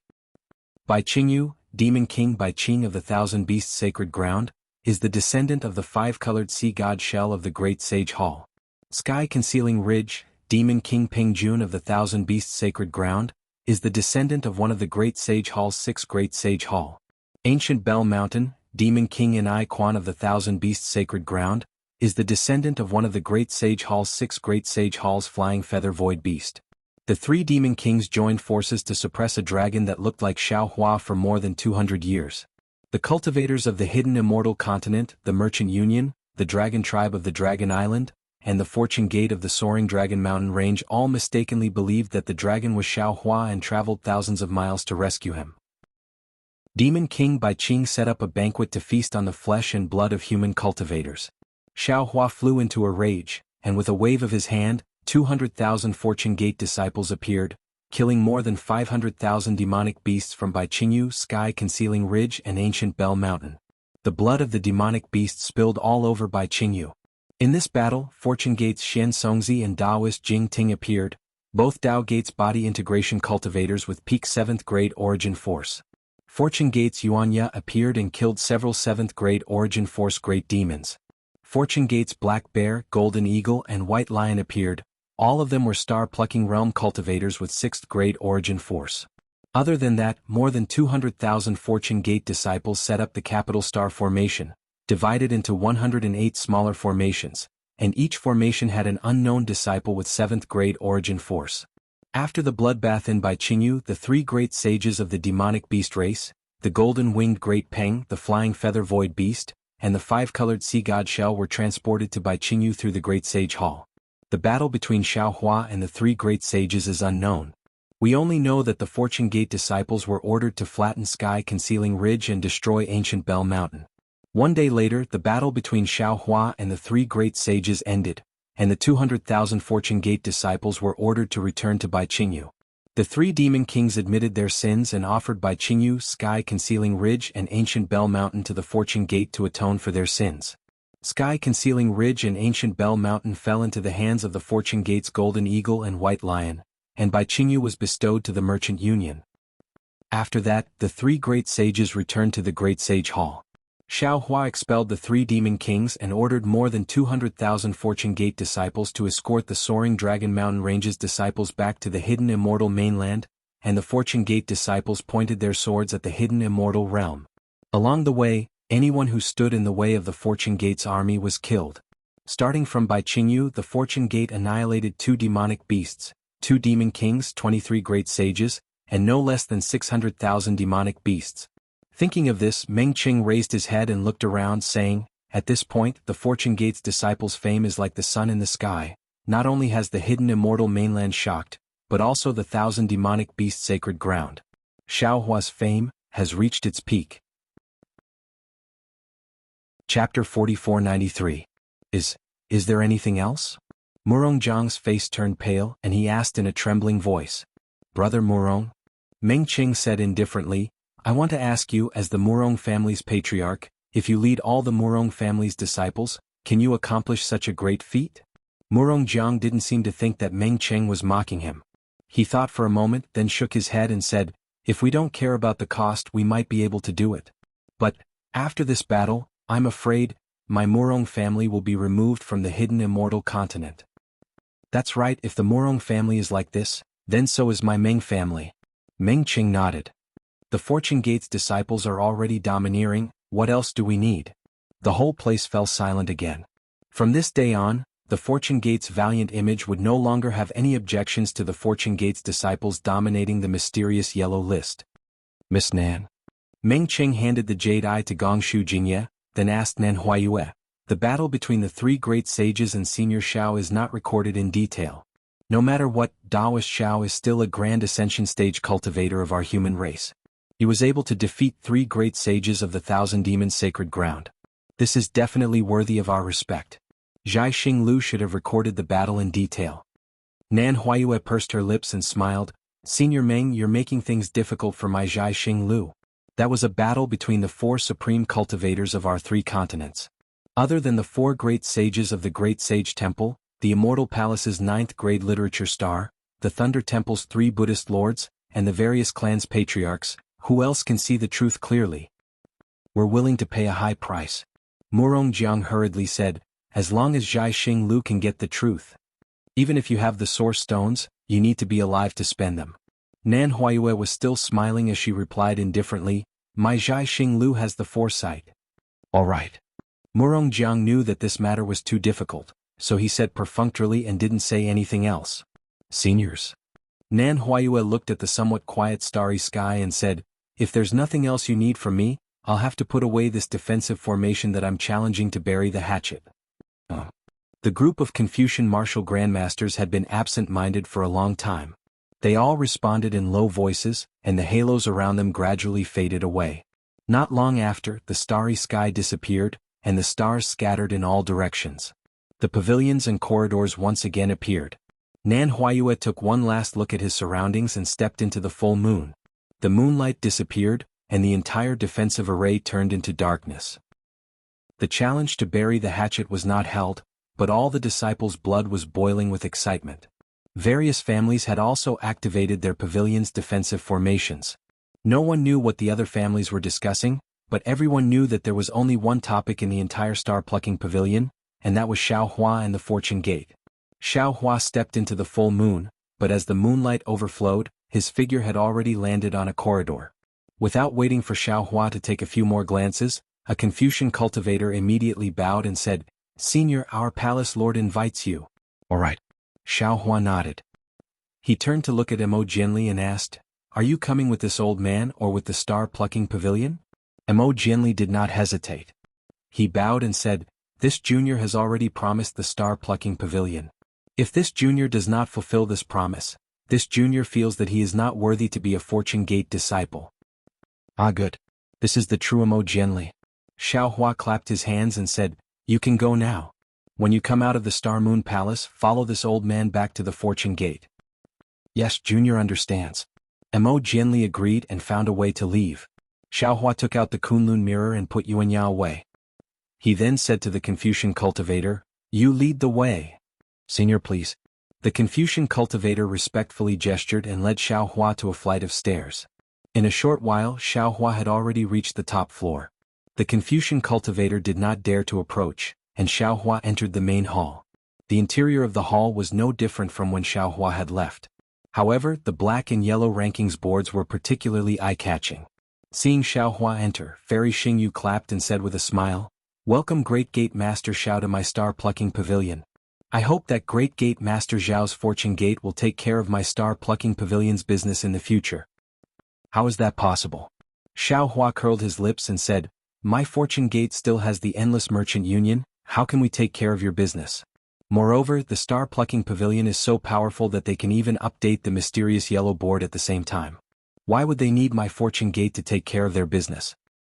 Great Gate Master Xiao, what do you think of my star-plucking pavilion and the Endless Merchant Union, forming an alliance? Fairy Xingyu said in a teasing tone, the Fortune Gate is like the sun in the sky, how can you let my star-plucking pavilion bask in some glory? Ah. Xiao Hua. There was worry on Su Zhirai's face as he frowned. This time, you've shown off too much. Although you were forced to do this, your Fortune Gate's mysterious yellow list can be seen as a challenge to the Immortal Palace's prestige. Ah. How can the Immortal Palace let this go? Moreover, the Tao Gate is the common enemy of the Confucian cultivators and the Buddhist sect. With your current strength, you may not be afraid of one or two Confucian cultivators, but what if the Confucian cultivators and the Buddhist sect join forces? And don't forget, you also offended 3 great sages from the Great Temple. Back then, that brat Grand Mist was too arrogant and didn't know how to hide his strength and bide his time. He was suppressed by the Confucian cultivators, the Buddhist sect and the demonic beast race together. His subordinates were also completely wiped out. Your current situation is no different from that brat Grand Mist. In fact, it's even worse. You have to think of a way out. That's right, Grand Mist's cultivation wasn't as high as yours back then, and his subordinates weren't as strong as your Fortune Gate. Even so, the immortals, Buddhists and demonic beasts couldn't tolerate it, so how can they tolerate you? Fairy Xingyu added, Great Gate Master Xiao, I'm afraid you don't have many good days left. If it's not possible, you should follow us to the immortal world. Many thanks for the 2 seniors' concern. Xiao Hua smiled. My situation is different from the Grand Mist ancestors, and the current situation of the 3 continents is also different from that time. I don't think that the immortals, Buddhists and demonic beasts can join forces again. Since they can't join forces, I don't have to be afraid of them. As for the Star Moon Palace, I will naturally follow seniors to take a look. However, I will definitely not enter the immortal world through the Star Moon Palace. If I leave, what will happen to the Fortune Gate? Junior's disciples haven't grown up yet. Su Ji looked at Xiao Hua and didn't speak for a long time. After a while he said, Xiao Hua, to be honest, I've seen many outstanding Taoist cultivators before I became an immortal. After I became an immortal, I've seen even more elites from various realms. After I accidentally entered the 3 continents, I've also seen many outstanding Confucian cultivators. However, you're the first to grow so quickly. I want to give you some advice, but after thinking about it, you don't have any lofty ambitions in your heart. You're also infinitely benevolent. If the immortals, Buddhists and demonic beasts didn't force you too much, you probably wouldn't have stirred up such a huge mess. However, the problem is that people have no choice in the martial world. There are many things that we can't predict at this time. You should be careful. Xiao Hua smiled and nodded. I'm really flattered by Senior's praise. Senior's words are exactly what I wanted. I was born in a farmer's family, and my whole life's cultivation has been based on the idea of living a comfortable life. As long as the immortals, Buddhists and demonic beasts don't do anything to my Fortune Gate, I won't cause trouble. I can understand your thinking. Fairy Xingyu shook her head and said, however, Immortal Emperor Gaochen Mahavarakana, revered sage, and the golden-winged Great Peng may not think so. Oh, and the Great Sage Temple's newly promoted 7 stars Great Sage. Although he knows you well, he's still a demonic beast. He will think for the Great Sage Temple and the demonic beast race. He may not care about your little friendship. Your fortune gate has caused too much of a commotion. It's impossible for them not to be on guard and not do anything to you. Xiaohua rolled his eyes and probed. Junior's fortune gate may be in trouble, but that's in the future. Senior's star-picking tower may be in trouble now, right? Fairy Xingyu was stunned and asked curiously, Xiaohua, what do you mean? Could it be that someone is coveting star-picking tower? Su Ji immediately understood and probed. Yes. Xiaohua smiled and said, Junior is curious. Someone actually dares to have designs on the 2 seniors. Which aristocratic family is it? Fairy Xingyu's face instantly turned frosty. She said coldly, they're really tired of living. I don't know which aristocratic family it is. Xiaohua replied. However, it seems that most of them are star-picking tower's disciples. Su Ji glanced at Fairy Xingyu and said, I've already told you to show more of your strength when necessary. I'm afraid that the 7th grade essence force that you have displayed has caused your subordinates' ambitions to soar. Who is it? Fairy Xingyu asked. How would I know? Xiaohua's neck stiffened. I just met them. You? Why didn't you investigate? Fairy Xingyu was so angry that she almost jumped up. Star-picking tower doesn't belong to me, Xiaohua said with a smile. Moreover, didn't Senior remind me when I went out earlier? Don't have designs on star-picking tower? Damn it. Fairy Xingyu cursed. Forget it. Su Ji could tell that Xiaohua was angering Fairy Xingyu. He waved his hand and said, let Xiaohua explain the situation. Yes, Senior. Xiaohua stopped smiling and explained what he had encountered. Fairy Xingyu said fiercely, I've been paying attention to the movements outside star-picking tower. I didn't expect them to be so bold as to play tricks under my nose. You withdrew so many star-picking towers from the Thousand Demons' sacred realm this time. It must have affected the interests of some tower masters. Su Ji said with a smile. It seems that you have to thank Xiaohua. If it weren't for the arrival of a human Mahayana realm expert, these people would have already taken action.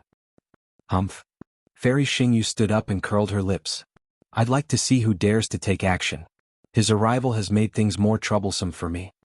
With that, Fairy Xingyu floated out. Chapter 4494. Seeing Fairy Xingyu leave, Su Ji shook his head slightly and said, Alas, she's so strong. Xiaohua's heart skipped a beat and he said in a low voice, Senior, why don't you say it in front of her? Su Ji put away the expression on his face and replied indifferently, Why should I say it? Senior. Xiaohua wanted to play matchmaker and said, Actually, how can you not understand Senior Xingyu's thoughts? Sometimes the window paper still needs us male cultivators to poke through it. Su Ji looked at Xiaohua meaningfully and said, Do you know what I'm thinking? I don't know. Xiaohua answered honestly. Then don't say too much.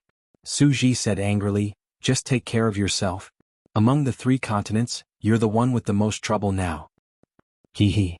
Xiaohua smiled and said, Senior, don't worry. Junior knows what to do. Well, I know that every cultivator has their secrets and you're no exception.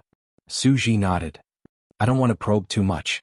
Oh, by the way, Fairy Xingyu and I sensed some fluctuations related to the secrets of heaven in the direction of the Hall of Heroes. However, when we investigated the star-picking tower and gathered the disciples to ask, we didn't find any clues. This matter, is it related to you? Secrets of heaven? Xiaohua was slightly stunned. After thinking for a moment, he nodded and said, Junior saw the Hall of Heroes in the Hall of Heroes and had some understanding of karma.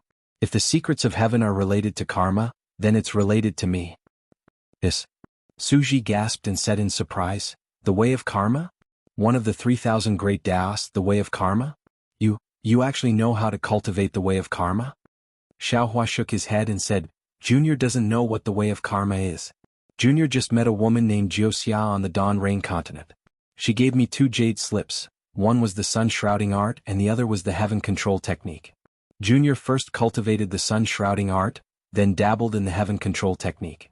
This so-called heaven control technique might have some relationship with the karma that Senior mentioned. Wuxia. Su Ji frowned and a rare solemn expression appeared on his face.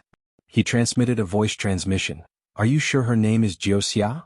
Xiaohua was startled and also nodded and said, That's right. It's Wuxia, this junior won't remember wrongly. Su Ji thought for a moment, then raised his hand. A lightning net the size of a fist appeared in his hand. As he waved his hand, the lightning net flew out and covered the space several hundred feet around them. As the lightning net entered the space, obscure fluctuations appeared in the space. Xiaohua. Su Ji transmitted his voice again. Does Wuxia have any obvious characteristics? There are no obvious characteristics. Seeing how serious Su Ji was, Xiaohua didn't dare to be negligent and honestly replied, "She's a beautiful woman." "Is that woman so beautiful that you can't forget her?" Su Ji asked. "Even if you don't think about her, she will still appear in your mind. Or do you want to forget her but you can't forget her?" Xiaohua smiled bitterly and said, "Yeah. Could it be that Senior has encountered it before? I don't have the same opportunity as you." Since Su Ji already knew, his face regained its calmness and he replied indifferently, "I just saw such a record in a secret record of the immortal realm." Xiaohua was even more anxious and transmitted his voice in a low voice, "Senior, can you explain in detail?" Su Ji didn't answer him. Instead, he closed his eyes and used his thumb and forefinger to pinch the space between his eyebrows, rubbing it gently. A wisp of lightning flickered between his eyebrows. Xiaohua didn't dare to disturb him and only watched quietly. After a moment, Su Ji opened his eyes and sighed. "Xiaohua, do you know about Qingqiu Mountain?" "Qingqiu Mountain?" Xiaohua shook his head almost without thinking. "This junior doesn't know."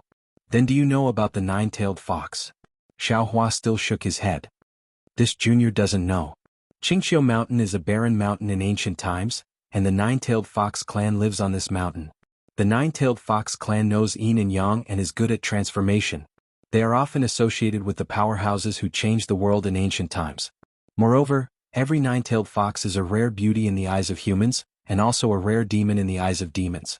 Let's put it this way, the nine-tailed fox is a demon condensed from the most beautiful yin in the world. It is a fatal temptation to every existence with yang aura.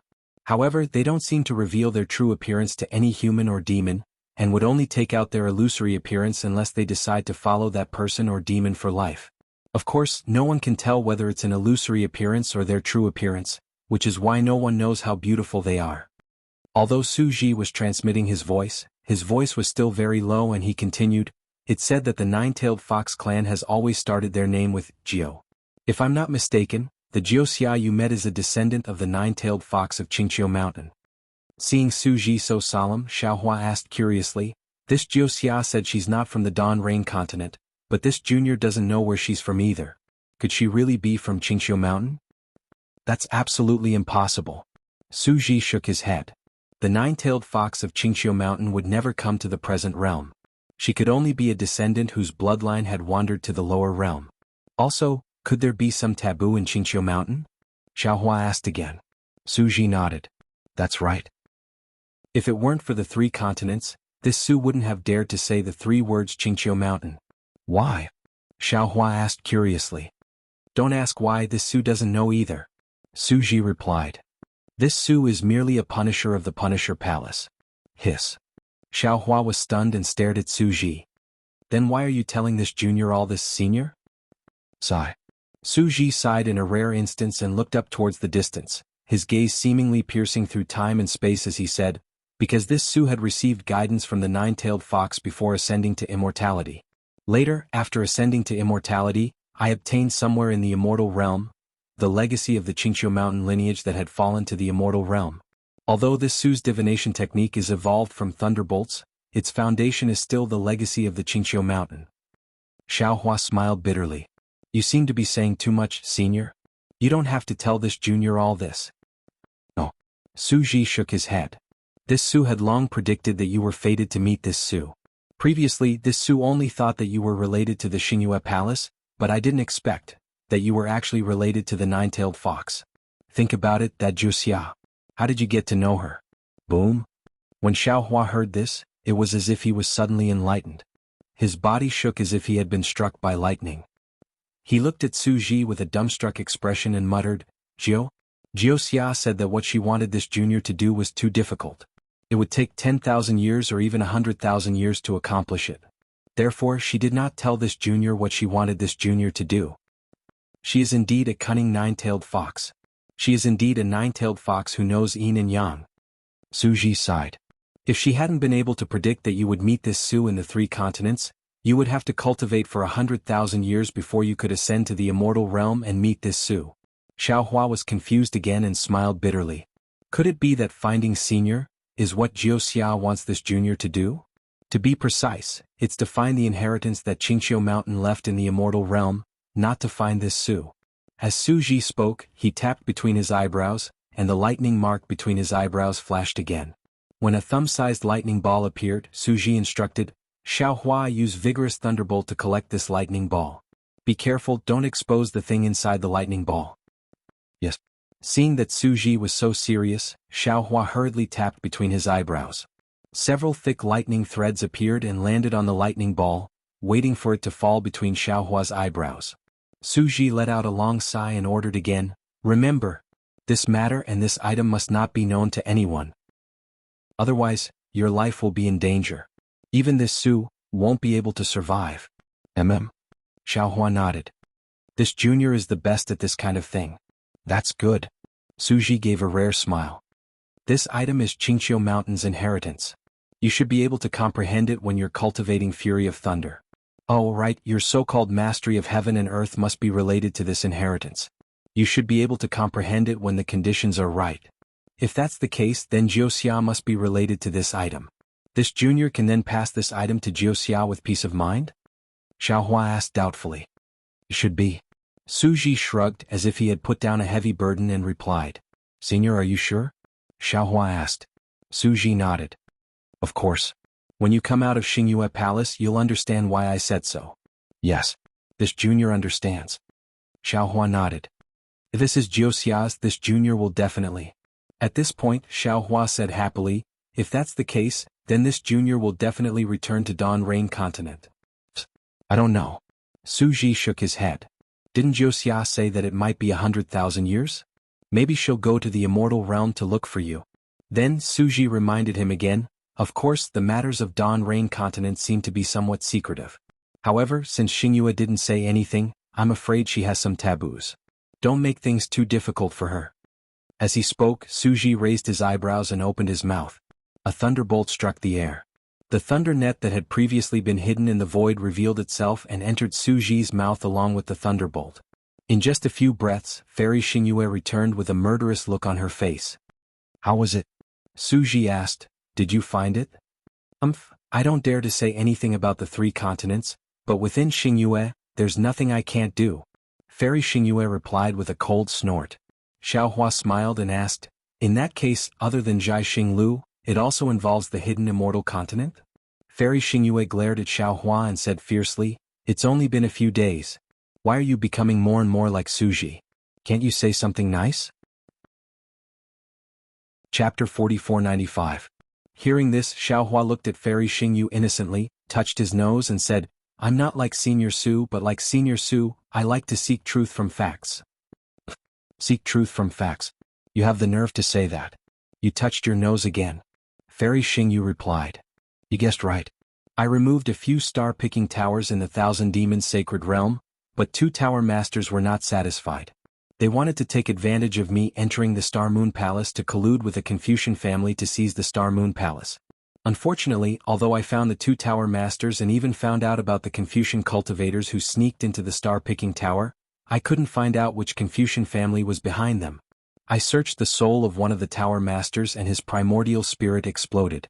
Then I used the secret technique of the Palm Palace.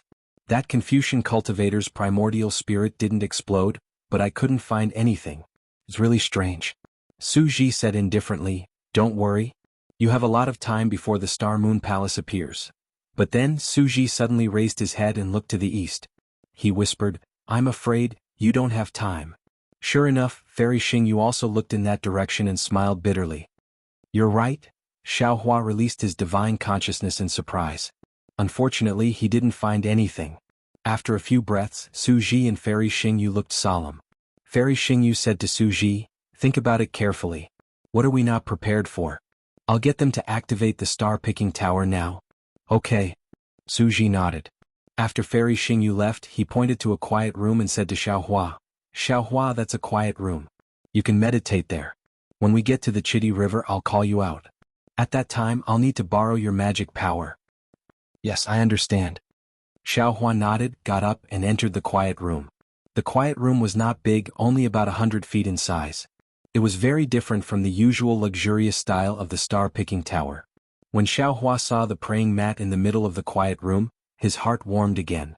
Needless to say, Su Ji must have used this room for his own quiet cultivation when he came to Jianghu Lu. Now, Su Ji had given this quiet room to Xiaohua to use. Of course, there were many quiet rooms that could be used in Jianghu Lu, but Su Ji had taken out the quiet room that he was used to. It was clear that he saw Xiaohua as his junior. Xiaohua sat down cross-legged and pondered for a moment. Then he waved his hand and sent out a jade talisman, setting up the capital star formation. After scanning with his divine sense and confirming that there were no flaws, Xiaohua sat down with peace of mind, raised his thumb and placed it on his forehead. Thunder flashed and the ball of lightning Su Ji gave Xiaohua flew out again. However, at this moment the ball of lightning had just appeared and it immediately emitted a faint fluctuation. The fluctuation had only just appeared when Xiaohua's mind swept the ball of lightning into the space in an instant. The ripples then charged towards the capital star array. The fluctuations weakened, but when they collided with the capital star formation, the space several meters to the left of Xiaohua trembled. Xiaohua narrowed his eyes and raised his right hand, using the thunder palm. At that moment, the lightning palm was different from the lightning palms displayed by ordinary cultivators. It was formed from the 5 Qi righteous lightning, 9 firmaments divine lightning, 3 corpses Yin lightning and nether demonic lightning. When the lightning descended, the fluctuations were instantly eliminated, leaving not a trace behind. Soon after, Xiaohua closed his eyes in satisfaction. His eyes focused on his nose, and his nose focused on his heart as he began to meditate. Xiaohua's mind fell into the space and immediately turned into Jade Archive Xiaohua. The ball of lightning that had been swept into the space by his mind earlier quietly floated there. Although the threads of lightning were constantly flashing, they didn't make any sound. The light and shadow emitted by the threads of lightning were also extremely strange and constantly changing. Even Jade Archive Xiaohua was dumbfounded when he saw this. Looking at the space around the light and shadow, although there wasn't any force, the threads of lightning were still forced out of the cracks. Ripples of the same cryptic fluctuation spread out in all directions. Jade Archive Xiaohua raised his hand and pointed.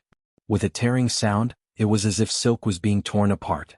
Under the threads of lightning, layers of lightning bolts rushed out like dragons and crazily collided with Jade Archive Xiaohua's finger. Jade Archive Xiaohua frowned and made a grabbing motion with his right hand. Tens of thousands of layers of crystal-like light shields instantly appeared and trembled as they imprisoned the space several meters around the threads of lightning.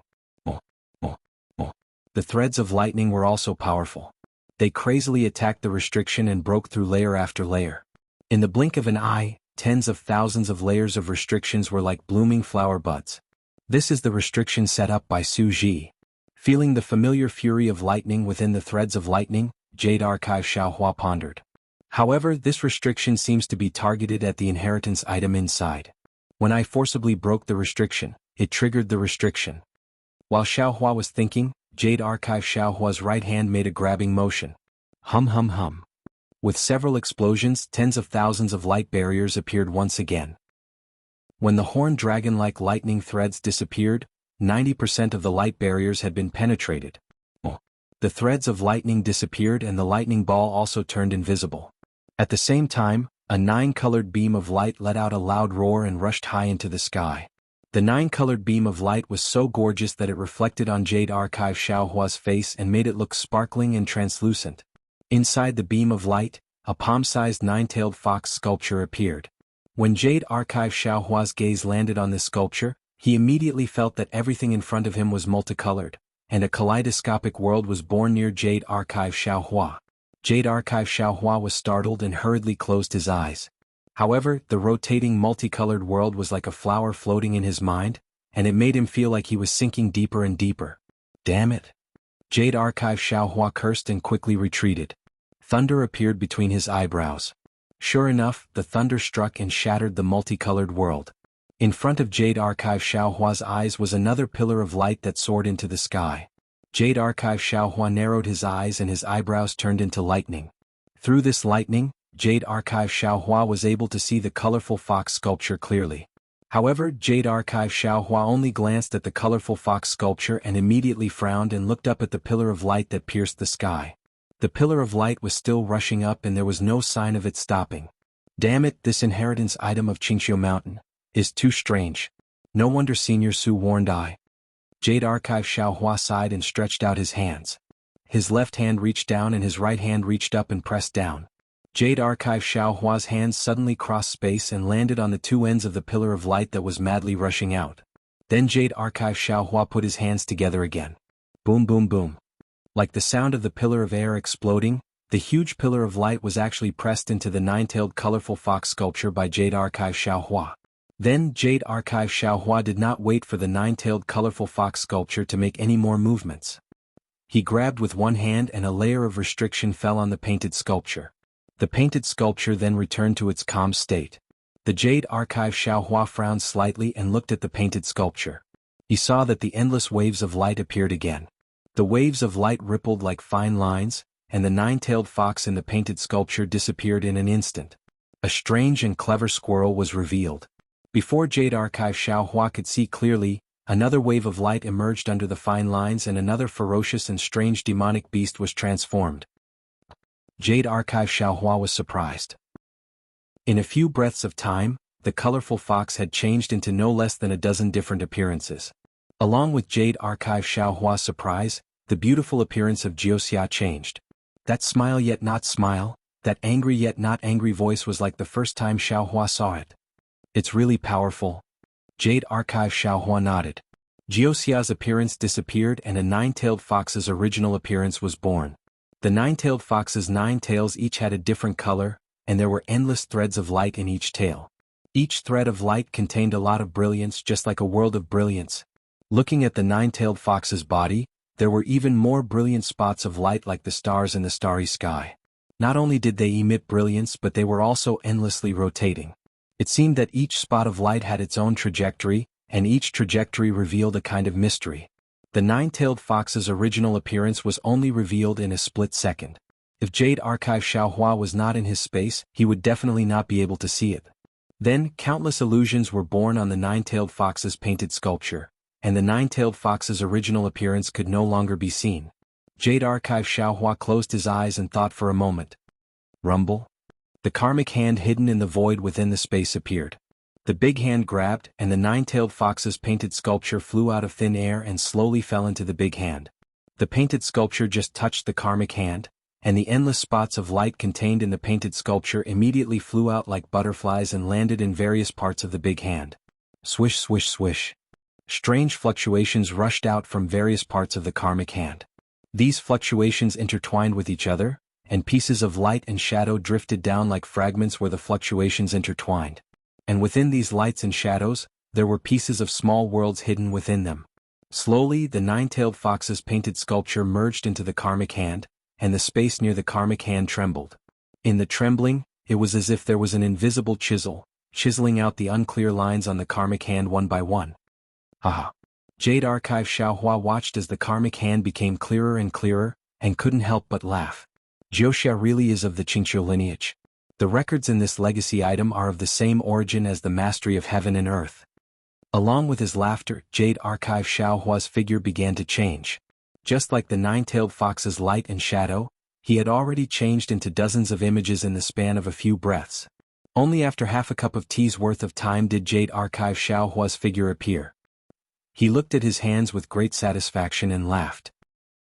I previously thought that my transformation technique was pretty good, but compared to the Qingqiu lineage's transformation technique, it's like the difference between heaven and earth. The Qingqiu lineage's so-called understanding of yin and yang and being adept at transformation really isn't a bluff. Let the karmic hand comprehend the yin and yang technique. I will learn this transformation technique, and in the future I'll be able to deceive the 3 continents. Chapter 4496. With that thought in mind, Jade Archive Xiaohua emerged from the space and focused his mind on his physical body. His hands did not seem to make any hand seals as his physical body began to slowly transform. First, it was various forms of humans, then beasts, and finally plants and flowers. It was incredibly lifelike. At the same time that Xiaohua was cultivating the Qingqiu sect's secret art, the dozens of pavilions outside the star-plucking tower were now spinning faster. The flames and colorful lotuses that were the silhouettes of light before were now clouds, while the star-plucking tower that was shaped like a pagoda was now slowly becoming oval. As the clouds fell into the sky, pillars of noble chi crashed down. As the pavilions spun, rays of starlight swayed and appeared. The light screen of stars and moon also gradually rose from the pillars of noble chi. Rumble? When the space hundreds of miles around the star-plucking tower was filled with clouds and starlight, the entire ground began to shake. Amidst the rumbling, the star-plucking tower was uprooted out of thin air. Beneath the ground, the star-plucking tower's foundation broke through the ground. Rocks tumbled and mountain ridges collapsed. A 1,000-mile-long ship flew out from the ground. Lightning arcs flashed around it as it rose into the air. The ship looked similar to the Thunder ship, but in reality there was a huge difference. The star-plucking tower in the center of the ship alone was something the Thunder ship did not have. Moreover, the lightning arcs around the ship looked powerful, but in reality they were still relying on the power of the clouds, stars and moon. They were far less powerful than the Thunder ship. The flying ship first soared into the sky. Countless great chi pillars in the void crashed into the defensive array outside the ship. Auspicious clouds floated out from the defensive array. Woo-woo. Amidst the whistling of the wind, the flying ship began to slowly fly towards the rising sun. Xiaohua hid in the quiet room to cultivate. In the beginning, his physical body still had some shape and could transform into all things in the world. However, in the end his body no longer looked like a body, nor did it have a fixed shape. It turned into a stream of light and also turned into floating clouds. Spots of light were finally born in the capital star array, as if stars were flashing in the sky. In front of Xiaohua's eyes, the colorful world that he saw when he used the lightning escape to its limit was faintly born again. Xiaohua did not dare to slack off, nor did he dare to further comprehend that level. He merely maintained his original state, carefully comprehending and observing the state of his physical body. The secret arts of Qingqiu flowed in his mind like a clear spring. After an unknown amount of time, the light spots in the entire space flickered and instantly gathered together. Xiaohua's silhouette was revealed. At the same time, thousands of phantoms emerged from the silhouette like a peacock spreading its tail. When the phantoms were annihilated, Xiaohua's smiling figure quietly stood in mid-air. At this moment, Xiaohua seemed to be standing in the air, yet also seemed to be drawn into the void. His body seemed to be in the light, yet also seemed to be in the darkness. Between the light and the darkness, strands of twisted light rapidly flowed out of Xiaohua's body. The distorted Xiaohua seemed to be both real and illusory at the same time. He was stepping on the boundary between real and illusory. So that's how it is. A smile appeared at the corner of Xiaohua's lips. It had more charm than before, but the compassion in his black and white eyes did not change at all. Xiaohua mused to himself. So-called transformations are nothing more than the combination of light and physical body.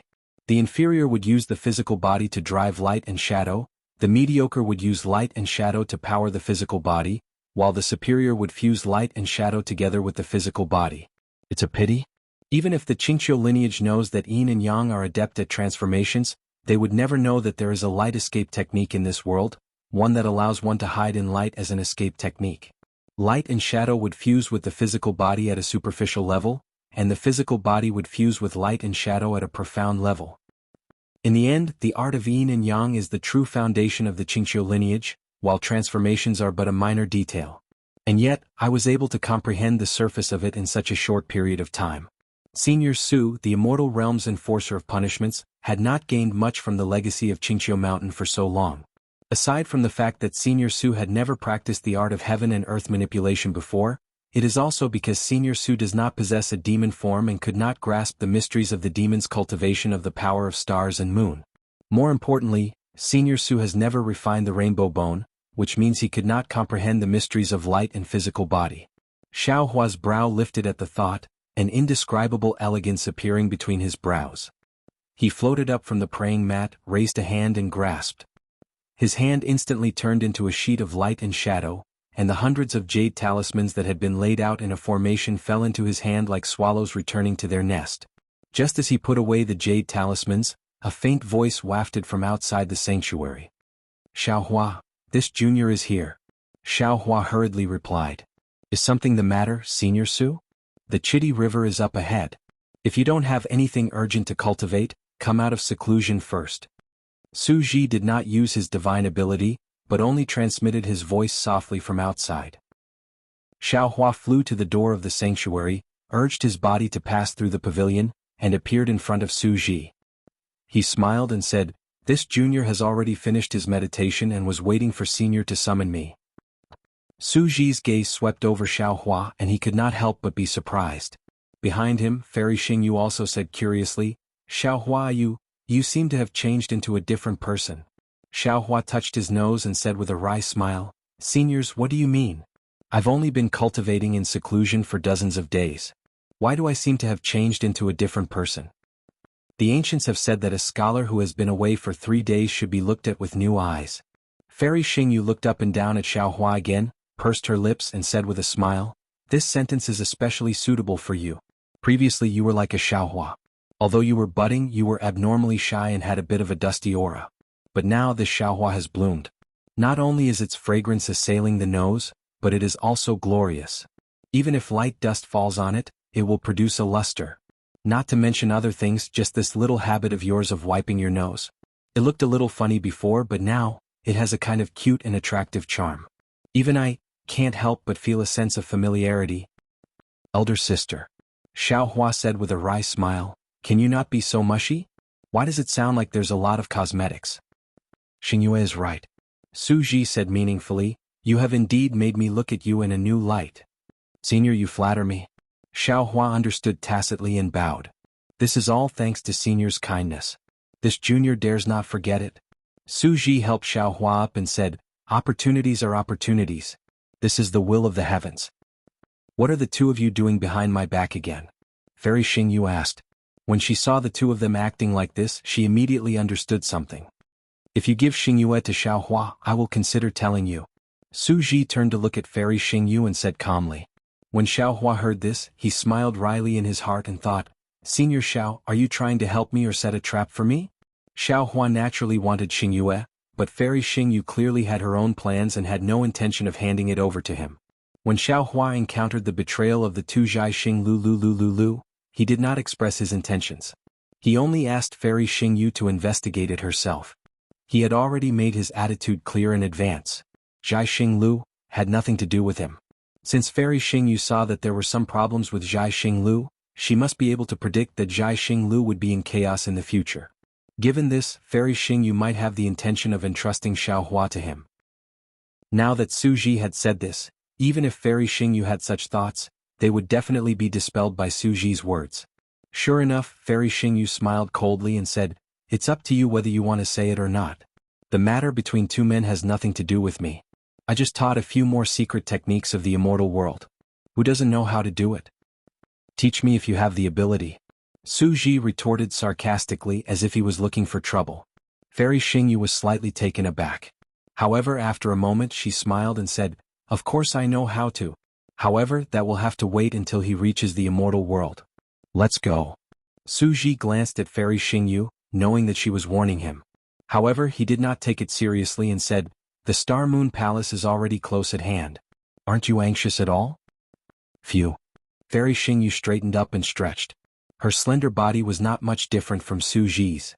Then Fairy Xingyu yawned and said lazily, "I was naturally excited the first few times. However, I'm used to disappointment now.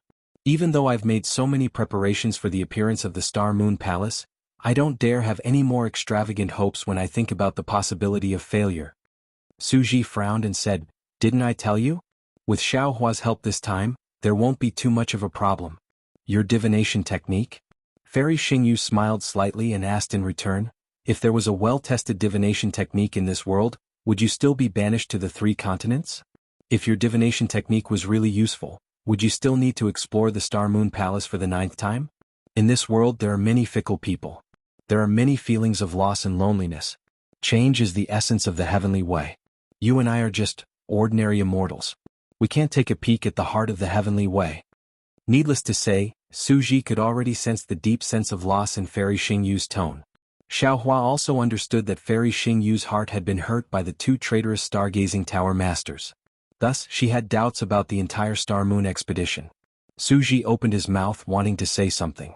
However, when the words reached his mouth, he swallowed them back down. This was because Fairy Xingyu also knew what she should say. Xiaohua did not need to say more. However, Xiaohua might not know what Fairy Xingyu wanted to hear. Therefore, Xiaohua glanced at Su Ji and said to Fairy Xingyu with a smile, Fairy, what are you saying? In the eyes of the tens of thousands of humans and demons who entered the Star Moon Palace, you are the heavenly way. They racked their brains to enter the Star Moon Palace and find their own opportunities inside. However, how could they know? You were the one who found the Star Moon Palace. The most fundamental mystery of the Star Moon Palace is the passageway to the immortal world. Humph, of course. Women were the most fickle. Xiaohua's strong flattery made Fairy Xingyu's face instantly look better. She rolled her eyes at Su Ji and said, "Can't you say something nice? P.S. I'm glad to hear that Bai Zhibao and Li Tong got married yesterday.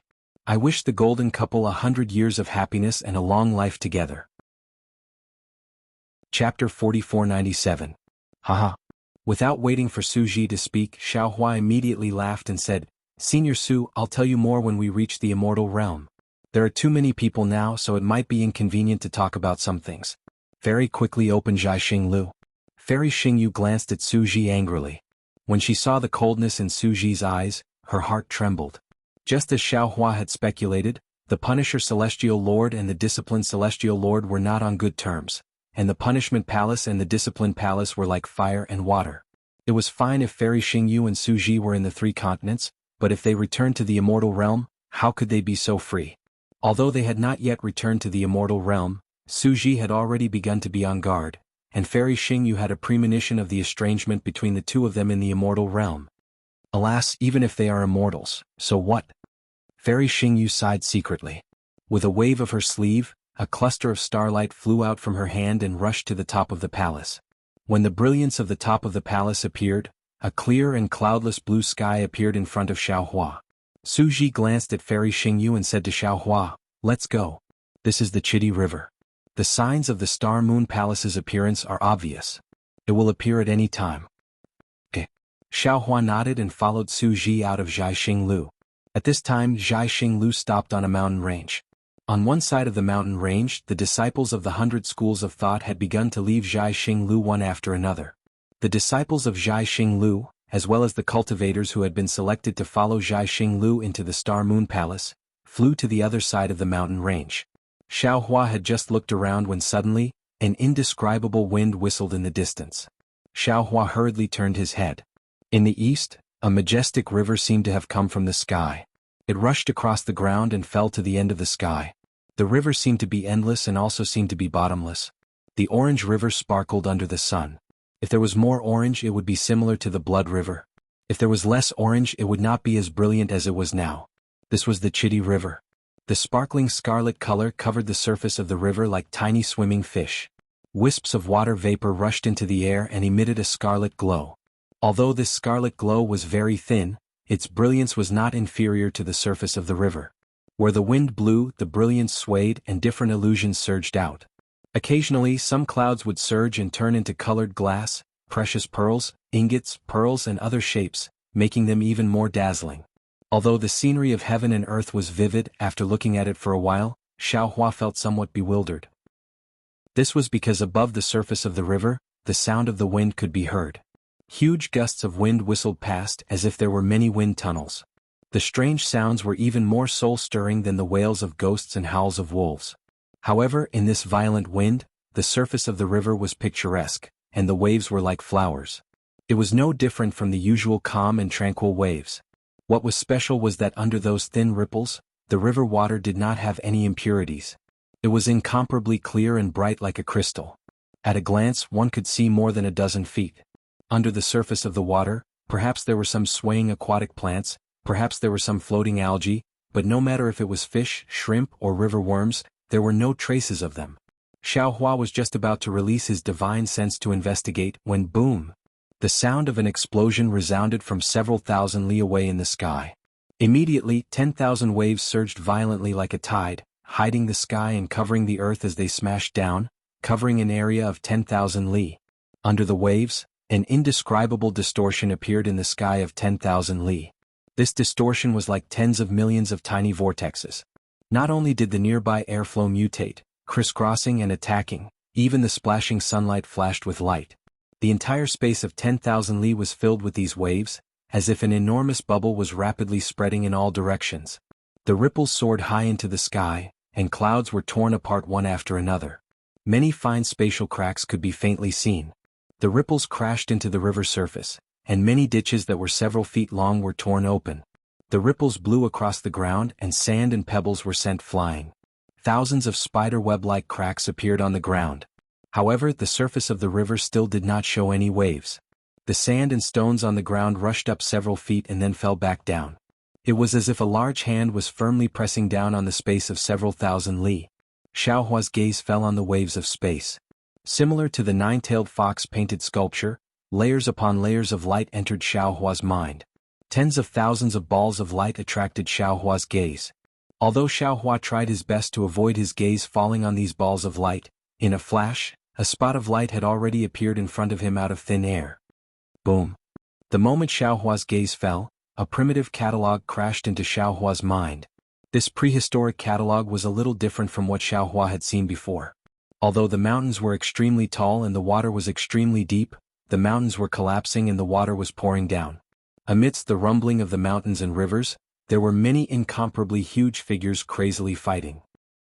These figures held lightning in their hands and spat out stars from their mouths. With a single punch, the sky would collapse. As their gazes wandered, the stars would explode.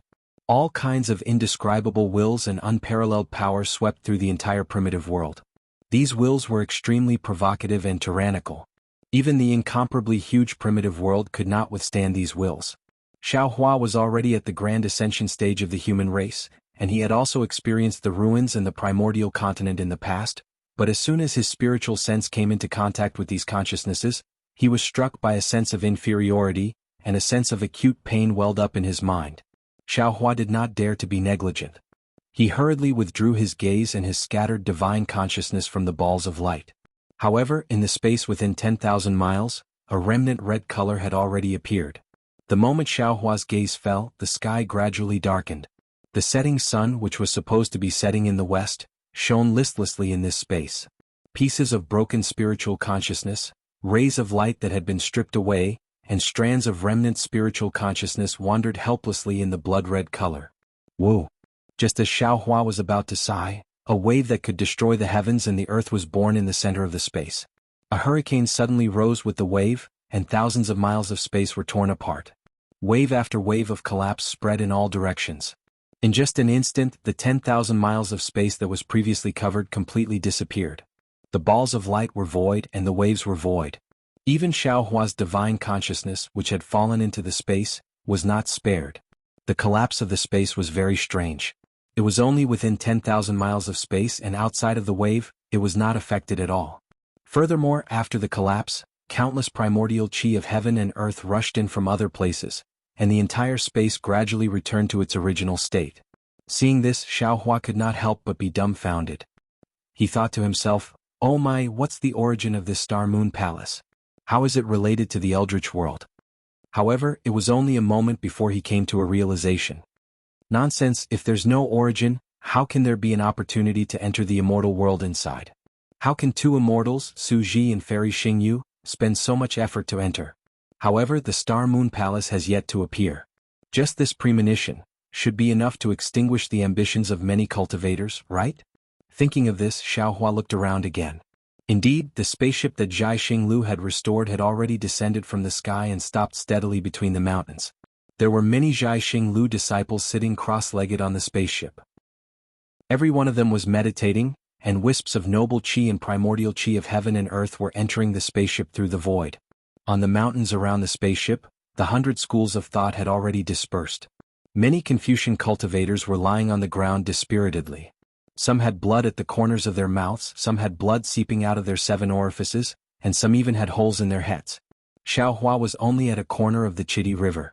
When he looked at the other places, he saw many great demons with 7th-grade primordial chi scattered all over the place.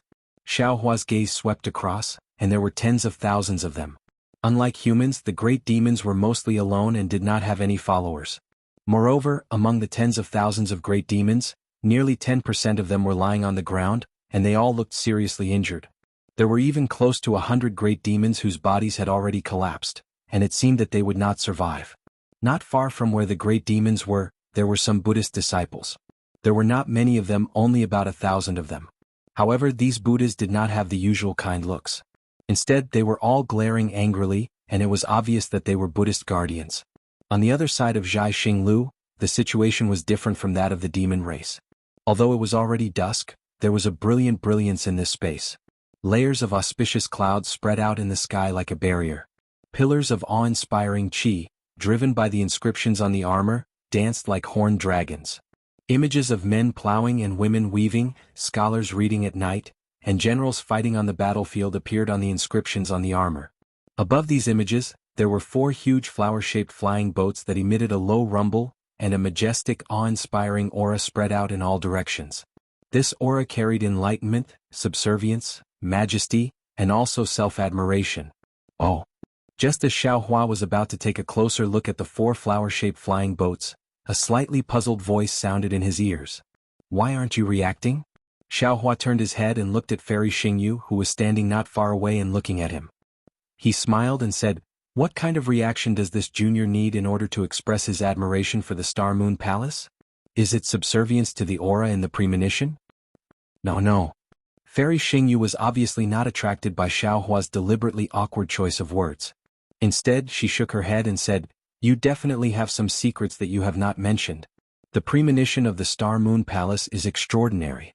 Even when Suji and I saw it for the first time back then, we could not help but be deeply affected by it and almost suffered from it. However, you are completely fine. It gives me a feeling that this is a common occurrence." "Oh? If even the 2 seniors are deeply affected by it, what about the other disciples?" Xiaohua was shocked and hurriedly looked at the flying boat that Zhai Xinglu had transformed into. "They are fine." Suji's voice sounded. "Because the premonition is too powerful, I have already placed a restriction outside the flying boat. The disciples of Zhai Xinglu cannot see these premonitions. After a while, I will open the restriction and let them get used to the aura of the Star Moon Palace." "That's good." Xiaohua looked at the strange flying boat and said with a smile, "Senior, the style of this flying boat doesn't look very good." Chapter 4498. That's right. You have good taste. Fairy Xingyu was a little surprised by Xiaohua's reaction. Xiaohua wanted to distract her, but he couldn't. However, when Xiaohua mentioned the style of the spaceship, her attention was immediately attracted. She pursed her lips and said with a smile, "When I built this spaceship, I didn't like this style. But Su Ji said that this was the style of his hometown spaceship. He liked it, so I had to give in to him. Xiaohua, you really have good eyes. You can tell at a glance that this spaceship is not good looking." "That's right." Xiaohua pointed to the huge deck in the cabin on the deck and said with a smile, "This style is too square. It's actually not suitable for the spaceship to fly. Junior's 2 thunderboats are not as big as Senior's spaceship, but in terms of flying speed, I'm afraid that Senior's spaceship can't compare. Your thunderboat borrowed the essence of the thunder vanquishing bead and used the thunder pool as its driving force. It doesn't need any primordial stones or arrays as its foundation, so its speed is naturally fast." Su Ji glanced at Xiaohua and said, "Punisher Heavenly Lord has such a flying boat. How can I compare to Punisher Heavenly Lord?" Xiaohua patted his forehead and pretended to be surprised. "What a pity. What's wrong?" Fairy Xingyu was surprised and asked, "Did you forget something?" "No." Xiaohua said in all seriousness, "Junior missed the opportunity to flatter the 2 seniors. The 2 thunderboats are exactly one for each of us." "Do you really have this intention?" Su Ji raised his eyebrows and asked. Xiaohua was originally joking. However, after hearing Su Ji's words, he pondered for a moment and immediately understood the meaning behind his words. Without any hesitation, Xiaohua took out 2 blank jade eyes from his bosom and placed them on his forehead. After a moment, he respectfully handed the 2 jade eyes to the 2 and said, "I presume that the 2 seniors don't care about the construction method of the thunder boat. This is the construction method of the thunder pool, and also the result of Junior's comprehension of the thunder vanquishing bead. I hope the 2 seniors don't mind." Fairy Xingyu smiled slightly, took the jade eyes and said, "At least you have a conscience. I've already given you so many things, and you only remembered to give me this little bit. The lightning pool has always been a secret of the immortal realm. You were able to obtain the thunder obliteration bead, so you obtained the method to create the lightning pool. Although I don't know if the lightning pool can be used in the immortal realm, it is still a prototype, a direction." Su Ji took the jade eye and nodded. "Thank you." Then, Su Ji turned to look in the direction of the spaceship and said, "Someone is looking for you." Xiaohua nodded and looked in the direction Su Ji was looking. He saw Gongshu Exian and Gongshu Yiming flying towards him with excitement and a hint of nervousness. Gongshu Exian flew in front while Gongshu Yiming hid behind her. Her face was still red. Xiaohua smiled. He raised his hand and waved at the two women, indicating that they should fly over. Gongshu Exian immediately sped up, leaving Gongshu Yiming far behind. Gongshu Yiming stomped her feet in the air and chased after them. That. Gongshu Exian flew in front of Xiaohua, tilted her head and looked at him. She hesitated for a moment, not knowing how to address him. Then she said, "Senior Xiao Yu, how did you cultivate?" Xiaohua was not unhappy to see this unsophisticated woman asking such a question. After all, only such a woman would have a pure heart. It was precisely this kind of cultivator that could be favored by the heavenly Tao.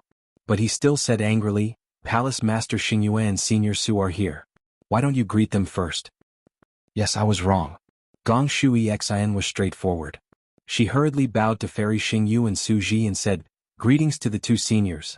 I just feel that Senior Xiao is really unbelievable. When I saw him last time he was only about the 5th level of essence energy. In just 200 years how did he reach the Mahayana realm? I really don't understand. I remember that I blood sacrificially refined an imperial artifact to test my age." Seeing Gongshu Exian speaking so casually as though she was an old acquaintance of Su Ji and Fairy Xingyu, Xiaohua coughed twice and said, "Miss Exian, yes, senior?" Although Gongshu Exian was speaking to Fairy Xingyu, her ears were perked up. When she heard Xiaohua calling her, she immediately said, "What's the matter?" Junior Gongshu Yiming greets the three seniors. At this moment, Gongshu Yiming had already flown over. She was completely different from Gongshu Exian. She greeted Xiaohua politely and placed Xiaohua last. This meant respect and intimacy. Although Gongshu Yiming was respectful, she still could not see Fairy Xingyu's eyes. Fairy Xingyu asked with interest, "Exian continue?" "Sure." Gongshu Exian was about to continue when Gongshu Yiming smiled and said, "Sister Exian, didn't you want to ask about the apprenticeship? Why are you talking about other things?" That's right. Gongshu Exian immediately came to her senses and asked Xiaohua, "Senior, didn't you say you would find a master for me? Where is he?" Xiaohua smiled and said, "Your master is a good friend of mine. His name is Wenchu. I don't know where he is now. Follow me. When you meet him, I will let you become his apprentice." "Wenchu?" Su Ji frowned slightly and said, "What big words." Fairy Xingyu also felt strange and said, "Xiaohua, what is your good friend's cultivation level? How come I have never heard of his name?" Junior's good friend is a hidden expert. Ordinary people don't know about him. Xiaohua said and looked at Su Ji with a guilty conscience.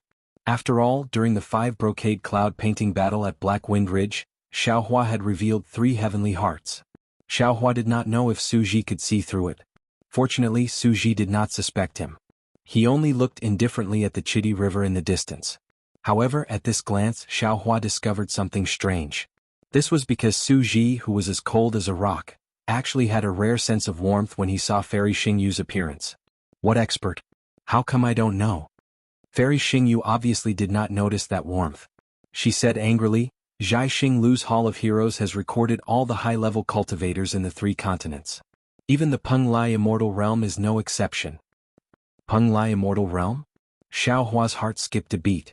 He smiled and said, "Are the Dao sect cultivators on the Xian ranking all cultivators from the Peng Lai Immortal Realm?" "Of course."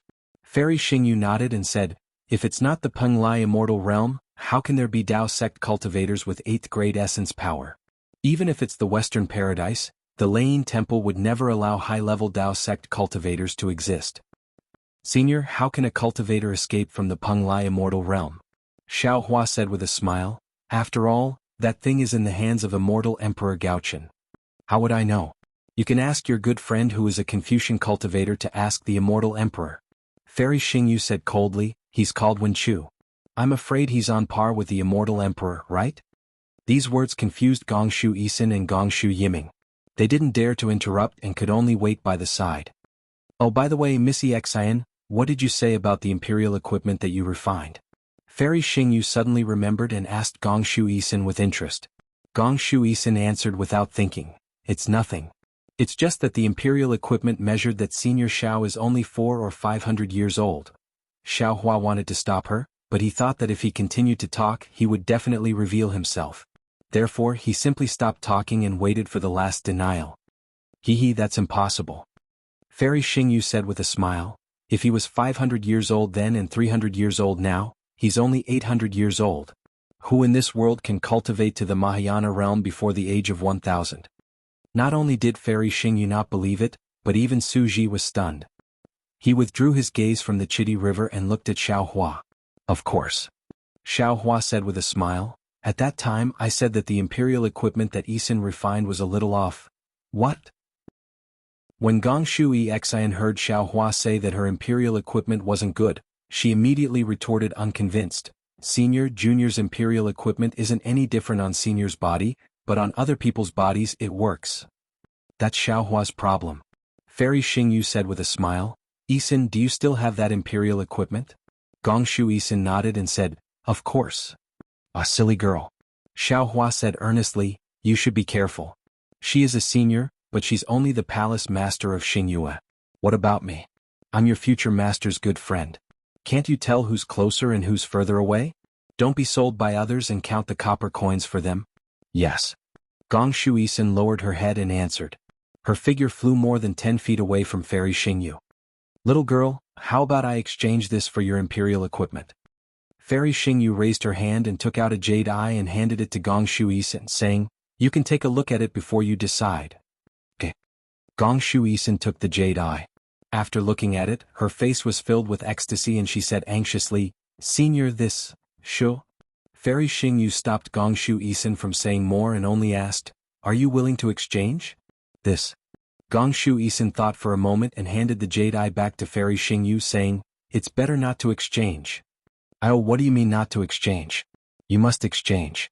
Xiao Hua was anxious. With a flick of his sleeve, he took the jade eye and said, just give your imperial equipment to her. She's in the bidding business. If you don't take advantage of her, who do you want to take advantage of? Yes, senior. Gong Shui Isin rolled her eyes and immediately understood Xiao Hua's words. Without hesitation, she took out the imperial equipment and respectfully handed it to Fairy Xingyu saying, thank you, senior. Chapter 4499. Of course, Fairy Xingyu did not care about Xiao Hua's narrow-mindedness. She took the imperial equipment and activated it slightly. Seeing layers of rainbows appear, Fairy Xingyu smiled and said, who said that Missy XN is stupid? It is precisely this kind of pure-minded cultivator who can become an array master. I think this imperial equipment is really well refined. Xiao Hua, your good friend, is lucky. Of course. Xiao Hua handed the jade eye to Gong Shui XN and said, EXN will definitely become an array master of her generation in the future. She will definitely be unprecedented. Haha, if she becomes unprecedented, what about her master? Fairy Xingyu pursed her lips and said with a smile. She will naturally be an unprecedented master. Xiao Hua was not afraid of Fairy Xingyu's sarcasm. This girl cultivates the 5 Qi Thunder? Su Ji also spoke. He looked at Xiao Hua thoughtfully and said, it's suitable for you to accept her as your disciple. I have enough disciples so I won't snatch others' opportunities. Xiao Hua touched his nose and smiled bitterly. You can't accept any more. Fairy Xingyu said with a smile, there is no more space on the Shenhuang list. Here is a small thing for you. Su Ji casually took out a palm-sized arc from his bosom, in which there were some lightning threads that formed a knot. He said, this is a natural object. It may not be comparable to the 5 brocade cloud painting, but if you can comprehend something from it, it will be more useful than any secret art or lightning array. Of course, Gong Shu Yiming did not dare to act on her own. She looked at Xiao Hua. Xiao Hua smiled and said, why are you looking at me? Why wouldn't you want something that is delivered to your door? Thank you, senior. Gong Shu Yiming was overjoyed. She took the arc-shaped object and stood beside Gong Shu EXN happily, looking down at it. Ah, it's good to be young. Fairy Xingyu looked at the imperial equipment in her hand that flew across the sky like a rainbow bridge. Each section of the light was like a growth ring, which seemed to record the vicissitudes of life. She could not help but sigh. Maybe you don't have to care about the past. As long as you live each day well. Suji did not look at Fairy Xingyu. Fairy Xingyu bit her lips slightly and replied, a person will always be lonely. Only when the 2 butterflies fly will there be happiness. Xiao Hua, look at that flying boat. Su Ji ignored Fairy Xingyu as if he was deaf. He pointed at a strange flower-like flying boat in the distance and said, "That's the Dongfang family's bamboo flying boat." Bamboo flowers? Xiao Hua stared blankly for a moment, then asked curiously, "The flowers of bamboo? Don't tell me, bamboo can bloom?" Su Ji replied indifferently, "Bamboo will naturally bloom. However, there is a saying in ancient books, every 60 years the bamboo will change its roots and the roots will give birth to flowers and the flowers will bear fruit, and the fruit will wither and the fruit will fall and come back to life. Moreover, the bamboo cultivator sifted through the wind and played with the moon. He lived a carefree and unrestrained life, elegant and untainted. He was a modest gentleman. People often use bamboo as their symbol. However, no one knew that although bamboo had a noble character after being in the mortal world for a long time, it would also be polluted. This bamboo flower was the bamboo's self-cleansing will. Whenever a bamboo flower appeared, it meant that the bamboo could no longer endure the filth and wanted to cleanse itself and be reborn. The Dongfang family is one of the 4 great families of the hidden immortal continent. They used bamboo flowers as the symbol of their family. It's really thought-provoking. Xiao Hua looked at Ruojin, Ruosui and the rice-like bamboo flowers and said with a wry smile, "Junior only feels that this flying boat is uglier than Senior's flying boat." Fairy Xingyue couldn't help but laugh and said, "Don't let Dongfang Qianghao hear this, or he will fight you to the death." "Senior." Gongshu Yiming was very obedient. At this time he had already received the things that Suji gave him. He carefully pointed at another flying boat and said, "That orchid-like flying boat belongs to the Shimin family. And this Xiao understands." Xiao Hua nodded. "An empty valley, a solitary flower, elegant and pleasant, is a virtuous person in the world. The Shimin family wants to be a solitary flower, but this Xiao doesn't know much about the 4 great families. I don't know if they can do it. All solitary flowers are fake. If they want to be a solitary flower, why would they appear in front of the Xingyue palace?" Fairy Xingyue smiled coldly, looking very disdainful of the 4 great families. Xiao Hua smiled slightly and pointed at the flying boat that was blooming with plum blossoms. He said with a smile, "This is a noble person with lofty ideals. He stresses on exploring the waves and cutting the snow and ice. I'm afraid he's from the Nangong family, right?" "Senior is wrong." Gongshu Yiming corrected him bluntly, "The Nangong family stresses elegance and independence. They don't follow the trend of the world and want to be a hermit. Their symbol is the chrysanthemum." Hearing this, Xiao Hua also snorted and said lightly, "Senior Xingyue said that the Shimin family's solitary flower is empty, but I said that the Nangong family's independence is bullshit. If they want to be a hermit they can just hide in the mountains. Why do they have to show off here?" Speaking of this, Xiao Hua suddenly asked, "Senior, the ancients often say that plum blossoms, orchid, bamboo and chrysanthemum are the 4 gentlemen of flowers. They stress on pride, seclusion, firmness and indifference. Junior wants to ask, is this ancient person earlier than the 4 great families?" Haha. Without waiting for Xiao Hua to finish speaking, Fairy Xingyue understood his meaning. She covered her mouth and laughed. "Is there a need to ask? This ancient person, of course, is after the 4 great families. If there were no 4 great families, how could there be Confucian cultivators? If there were no Confucian cultivators, how could there be 100 schools of contending? In that case," Xiao Hua said with a smile, "the title of plum blossoms, orchid, bamboo and chrysanthemum is, some people flattering the 4 great families? Yes, if it wasn't a big flattery, how could 4 ordinary flowers be regarded as the 4 gentlemen?" Fairy Xingyue also greatly belittled the Confucian cultivators. Gongshu Isin and Gongshu Yiming were dumbfounded. To be honest, they had never thought of this problem. A good illusion was actually said to be so unbearable by Xiao Hua. However, if they thought about it carefully, what Xiao Hua said was very reasonable. Why were the 4 gentlemen of flowers not lotus, not redbud, and not jade lotus? Why were they the most ordinary symbols of the 4 great families? Don't listen to their nonsense. Su Ji said in a faint tone, "The predecessors can't be verified. Maybe the 4 great families picked the ones they liked from the 4 gentlemen? It's also possible." As the 5 of them spoke, the clouds above the 4 flying boats began to disperse. Many Confucian cultivators flew out of the flying boats, and these cultivators flew to different places.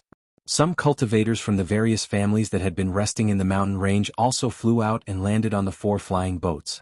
It seemed that they were going to visit the disciples of the 4 great families. It seems that there are many Confucian cultivator families close to the 4 great families. Xiao Hua narrowed his eyes, looking at the Confucian cultivator disciples flying out, and said meaningfully. Fairy Xingyue said with a double meaning, whether there are many or few, I'm afraid there are more than the Sun family. Separated for a long time, united for a long time, divided for a long time. This seems to be a trend. Xiaohua nodded. Now is the time of turbulence and it is also the time of heroes. If so, is it also the time for the Dao sect to rise? Fairy Xingyue looked at Xiaohua and reminded him worriedly. How would I dare to think about something that even the two seniors don't dare to think about? Xiaohua smiled bitterly. Besides, the rise of the Dao sect is not something that can be accomplished by one person's strength, nor is it something that can be achieved by one or two generations of disciples. Overestimating oneself is like a mantis trying to stop a chariot. You also know that it's like a mantis trying to stop a chariot. Suji said with a rare smile. The Dao sect in the world has declined early. Today the hidden immortal Dao sect is opened.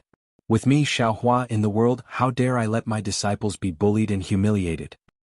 Haha. Xiaohua laughed. This is just one of my ambitions. With my strength and the time I have left, I'm afraid it's impossible to achieve it. Suji didn't say much.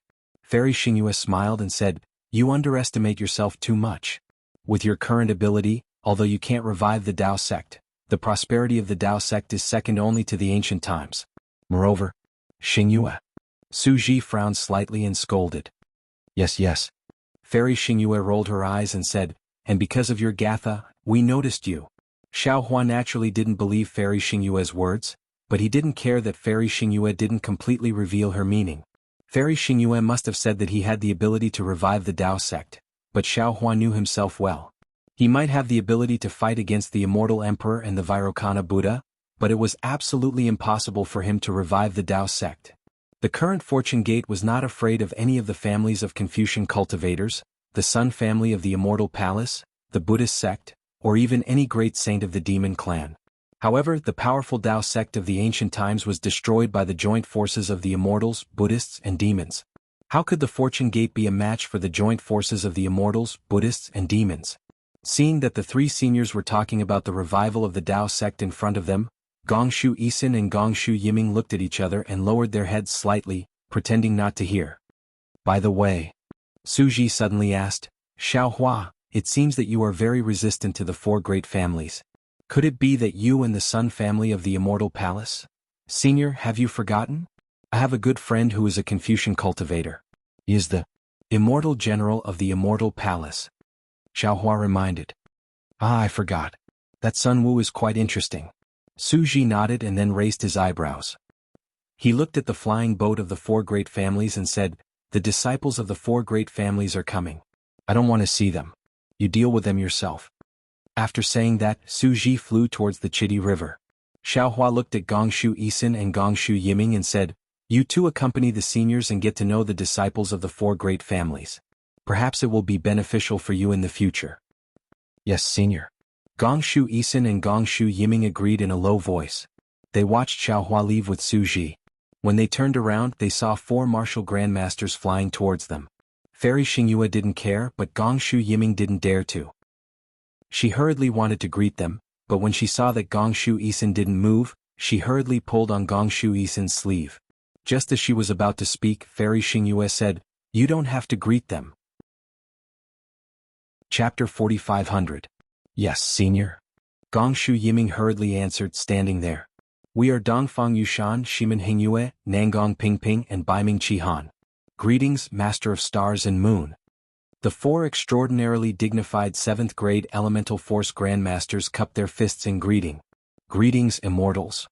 Fairy Xingyu did not find it strange and said with a smile, The last time I explored the Star Moon Palace, the four aristocratic families did not send the four fellow immortals. I presume that the four fellow immortals have already obtained opportunities in the Star Moon Palace and become literary sages?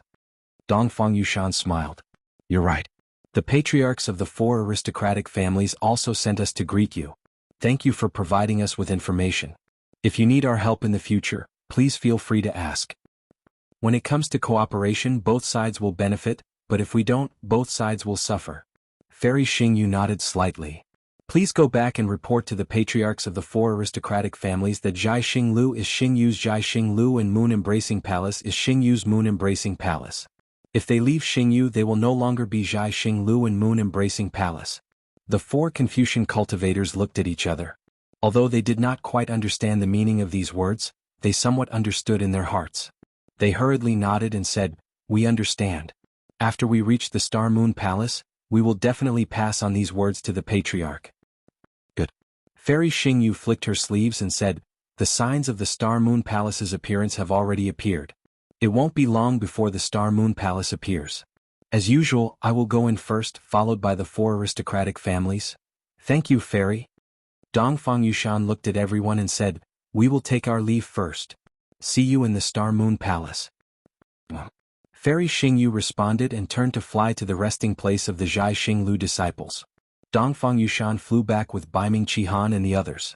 Nangong Pingping smiled and said in a low voice, "Brothers, this master of stars and moon seems very arrogant. She doesn't seem to take us seriously." "What? Brother Nangong seems to be interested in this woman?" Baiming Qihan looked at Nangong Pingping with interest and smiled. "I'm interested." Nangong Pingping did not hide his intentions and replied, "It's a pity that before I left, the Patriarch reminded me again and again that I must not disrespect the Master of Stars and Moons. I have the heart but not the strength." "As long as you have the heart, you have the intention," Shimin Hingyue said with a smile.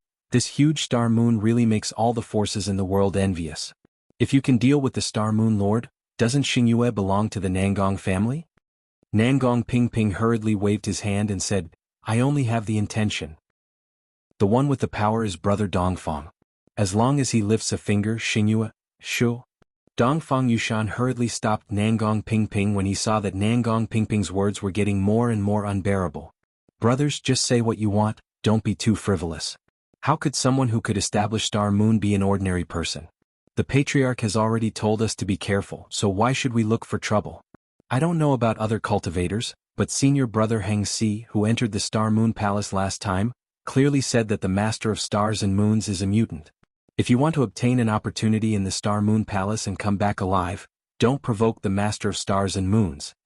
Nangong Pingping shrunk his neck and said with a smile, "I'm just saying." The disciples of the four great families flew back to the flying boat as they spoke. Beside the Chitty River, Xiaohua looked at the sparkling water and the moonlight and transmitted his voice, "Senior, Suji did not understand why Xiaohua transmitted his voice and replied, "What's the matter?" Although Xiaohua was about to speak, he hesitated for a moment when the words reached his mouth. "Just say it." Suji said, "As long as it doesn't involve the secrets of the immortal world, I can answer you. Senior, in your hometown, before you ascended, did you have a dual cultivation partner?" Xiaohua gritted his teeth and asked. "You can't invade my privacy." Suji refused without hesitation. "All right." Xiaohua said helplessly, "Actually, Junior thinks that Fairy Xingyue is pretty good. She also has some feelings for Senior. Junior doesn't know if Senior can see it, but as an outsider, Junior can see it clearly. Junior missed a lot of good times before. I don't want Senior to have regrets in the future. Junior thinks that even if there is a gap between two celestial venerables in the immortal world, the matter between you two is a private matter and has nothing to do with the Palace of Punishment and the Palace of Justice." "I know." Without waiting for Xiaohua to finish speaking, Suji replied in an unusually calm tone, "As the saying goes, time breeds love. In the 3 continents, only Xingyue and I have something to talk about. The two of us have been together for so long, how can I not know her thoughts?" "Then, Senior's heart also has a knot in it?" Xiaohua somewhat understood and asked tentatively. "That's right." Suji nodded. "Could it be that you don't have a knot in your heart? Shui didn't leave a mark in your heart?" "Forget it, Senior." Xiaohua raised his hands and surrendered. "Just pretend that Junior didn't say anything. It's good that you understand." Suji looked at the surging river and whispered, "Everyone has their own experiences, everyone has their own choices, and everyone has their own consequences to face. I am a punishment envoy, so I naturally know more than you. In terms of feelings, when I was cultivating in my hometown, I could be considered romantic and elegant. But when you walk through flowers, you will always step on the petals and may even be injured by the thorns. When you turn around, other than the fragrance of the flowers on your clothes, how much beauty can you retain? Time flies, the autumn wind urges people, when the snowflakes flutter, even the branches of the flowers will wither." "Hee, that's true." Xiaohua said with a smile, "Senior's appearance is much more handsome than Junior's, and you have also learned a lot in this aspect. Junior just wanted to remind Senior. Roar? Xiaohua wanted to say something more, but somewhere in the Chitty River, a loud roar suddenly sounded, and beams of starlight and moonlight fell. It was actually a few great demons fighting. Sometimes I envy these demons. Suji looked and said with some emotion, if they want to fight, they fight, and if they want to scold, they have no scruples. Their cultivation is also unique. They don't care about Tao heart, Tao realm, nor are they afraid of inner demons. They only need to temper their demon bodies. Those are all demons with inheritances. Xiaohua said with a smile. There are also the vast majority of demons who don't know how to cultivate. They also learn from our Tao sex human race, wanting to condense a demon core in their body. Without waiting for Xiaohua to finish, Suji said, you are wrong. This world doesn't have a completely orthodox cultivation method. In the Demon League, there are also those who cultivate demon cores. Xiaohua was a bit dumbfounded. He was proficient in demon cultivation. That heaven-defying Thunder Phoenix was his clone. How is that possible? Nothing is impossible. Suji glanced at Xiaohua, somewhat surprised by his shock, and replied, the reason why the Demon League is called the Demon League is because it is made up of extremely suitable demon territories, and different demon territories have different cultivation methods. Either condense the body, condense the core or Dharma body, or devour the demon soul and condense the soul body. Of course there are many other methods even I don't know. Alas, it's a mess. Xiaohua sighed. Junior only thought that Junior knew the truth, but when the truth was revealed, Junior knew. The truth is not the truth, the illusion is also the truth. You are right. Suji nodded. What I said may not be right. After all, the Demon League is only the Demon League. What about above the immortal world? Above the Demon League? Xiaohua suddenly asked. Senior, what is the purpose of cultivation? Suji smiled. It's a secret. Xiaohua shrugged and said in a low voice, all right, just pretend that Junior didn't ask anything. The truth of the matter is the truth of the world. It is also like water flowing when the channel is right. If it is not the time for you to know, then you don't have to know. And when it is time for you to know, the truth will float in front of your eyes without waiting for you to find it. Suji said, I have been a punishment envoy for so many years. I have also experienced many things. From these things I have obtained 4 words. Let nature take its course. Xiaohua's words hit the nail on the head. Yes, that's right. Suji nodded, not sounding surprised. You have a very easygoing temper. It is easy for you to let nature take its course. This is also Junior's shortcoming. You can say that I am an unambitious person. I like to live a comfortable life that is not as good as the best but better than the worst. This is already the best life. Suji sighed. Oh, why is the fight getting fiercer? As they spoke, another 100 great demons joined the battle. The battle was getting bigger and bigger.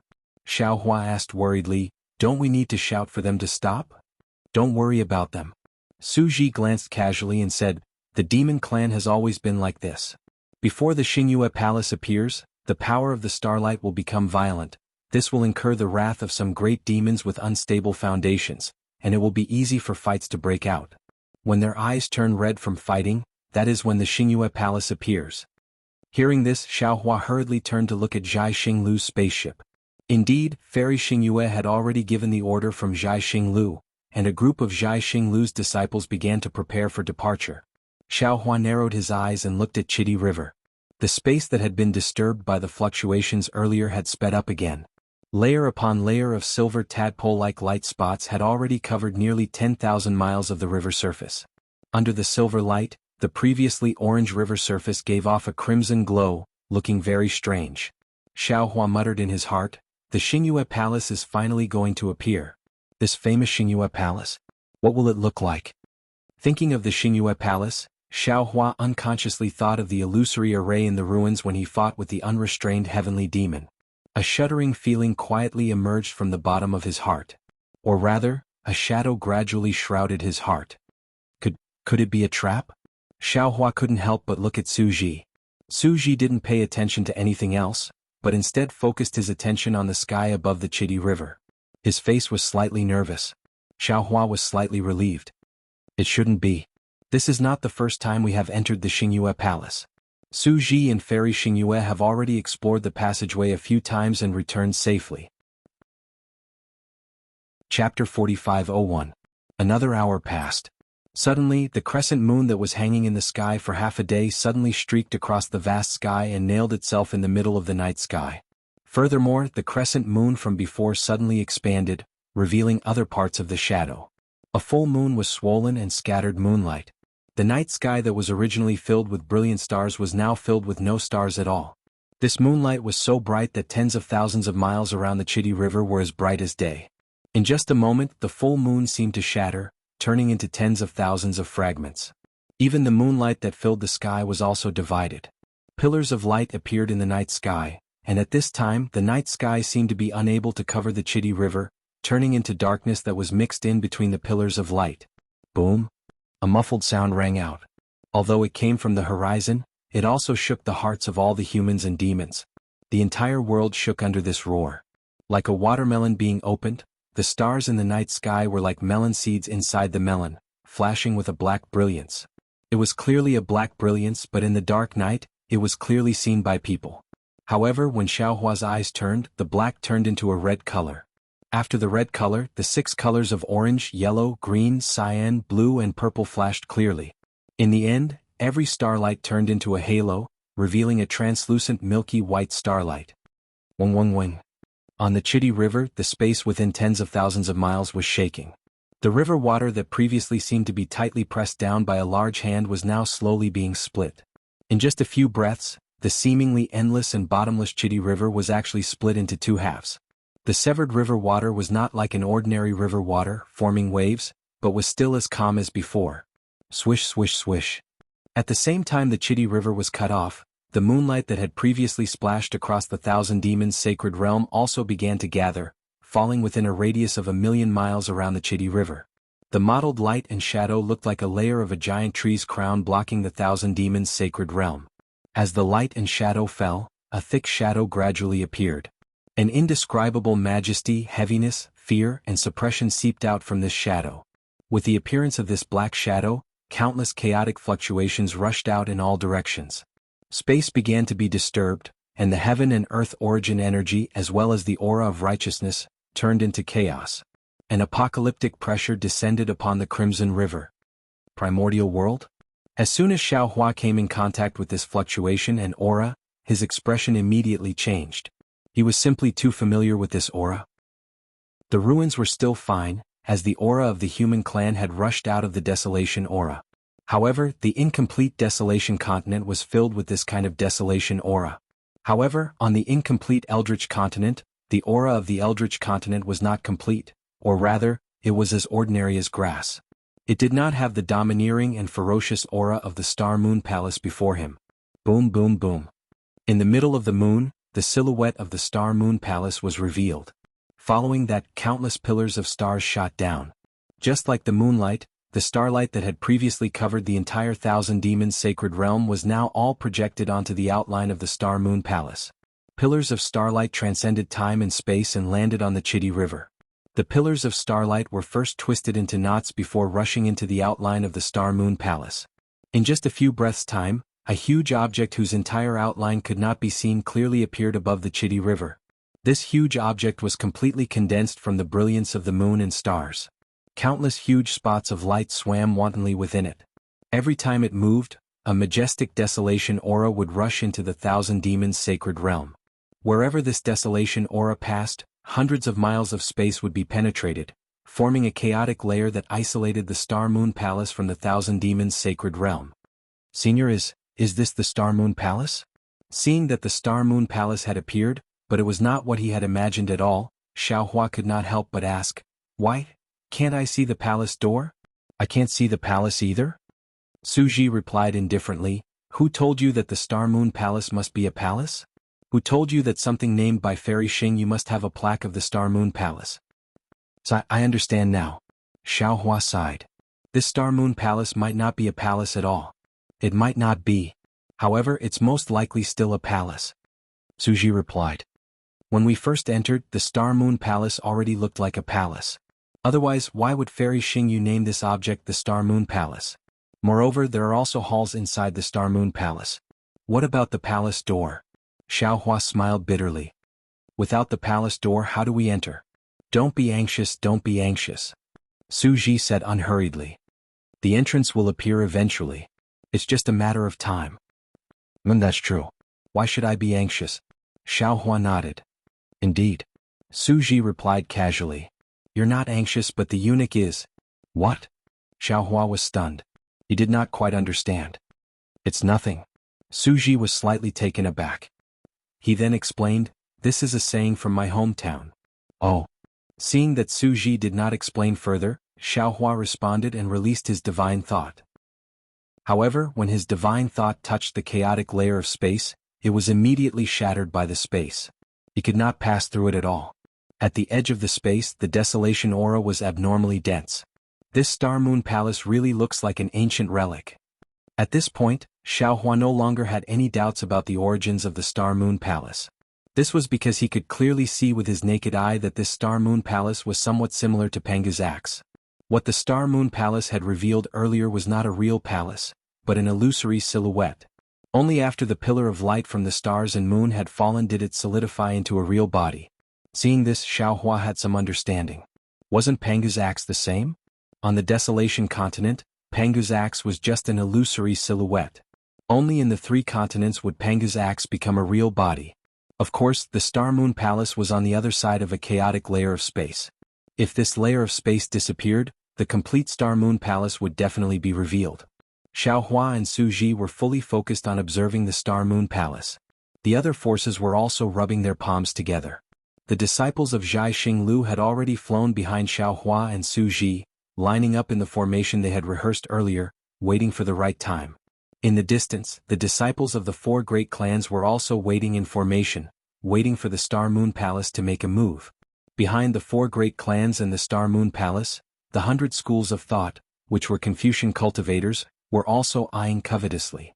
The Star Moon Palace was huge.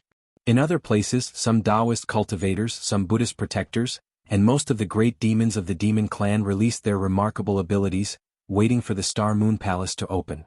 Fairy Xingyu flew to Su Ji's side and said softly, so far I haven't seen anything unusual. No. Su Ji shook his head. The power of the stars and moon this time is too strong. The spatial barrier around the Star Moon Palace is also too thick. I'm afraid it won't be easy to pass through.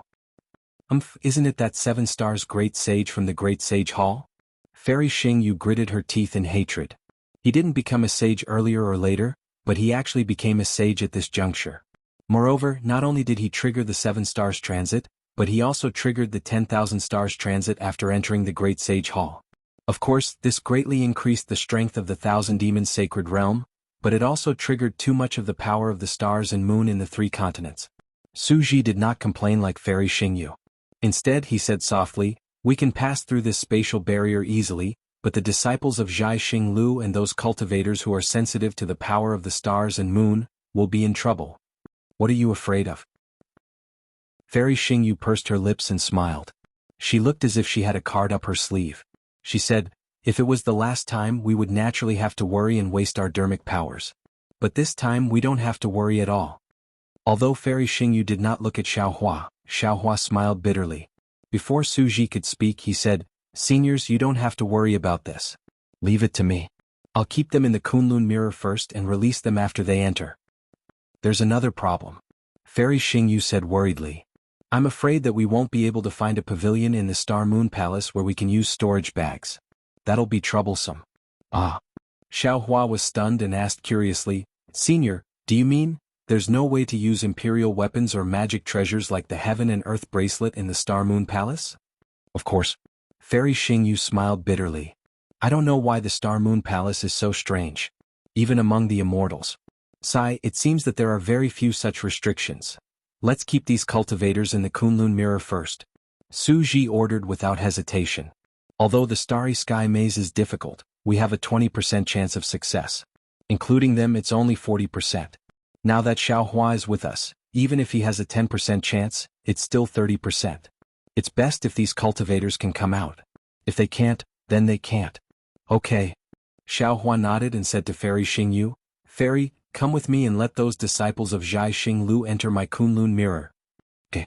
Fairy Xingyue responded and was about to turn around and fly back. Whoa. A gust of wind suddenly whistled.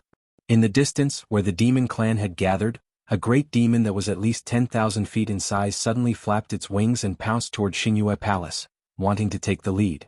Damn it! Fairy Xingyu paused and raised her right hand. A halo of stars appeared on her right index finger. However, Fairy Xingyu was still a little too slow. Just as she was about to point it out, the great demon had already rushed into the chaotic space. Swoosh! The great demon's body landed. Dazzling starlight shone from the great demon's body as it rushed into the space.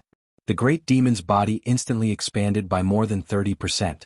In just a few breaths, the great demon's body had completely disappeared into the space. At this moment, wherever the great demon's body passed, starlight shone and traces of its flight were clearly visible. What puzzled Xiaohua and the others was that although the great demon seemed to be approaching the Star Moon Palace in an arc, what was revealed in the chaotic interlayer space was actually a complicated bonnet. Chapter 4502. When the great demon flew into the middle of the chaotic mezzanine, the light from his body was suddenly extinguished. His body, which had expanded previously, rapidly shrank at the same time and returned to its original size in the blink of an eye. Not only that, but in the next few breaths, the great demon's body continued to shrink until it was only 30% of its original size. Humph, you're courting death.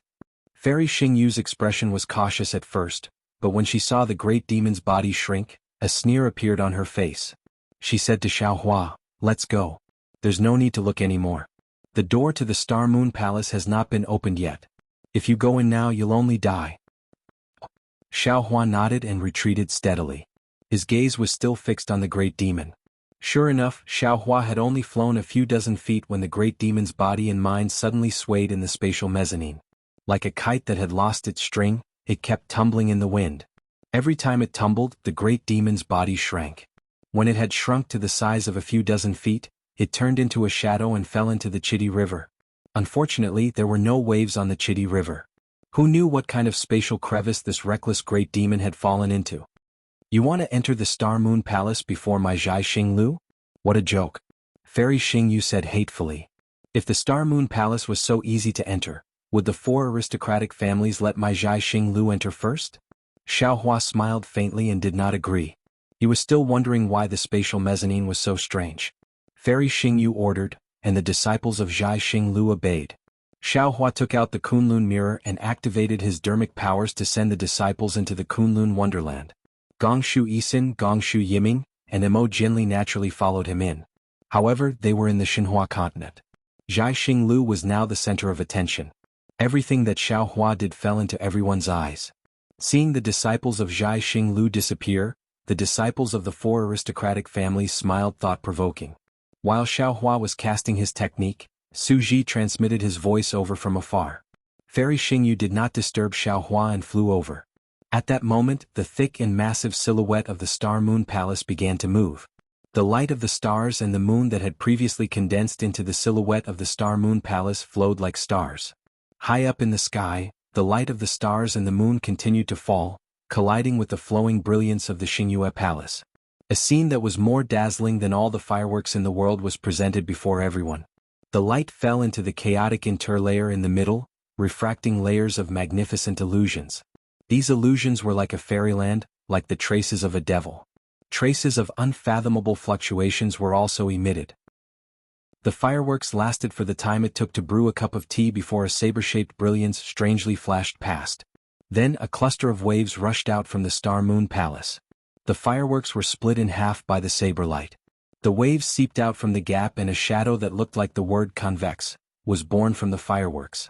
As soon as this shadow appeared, it immediately expanded along with the fluctuations.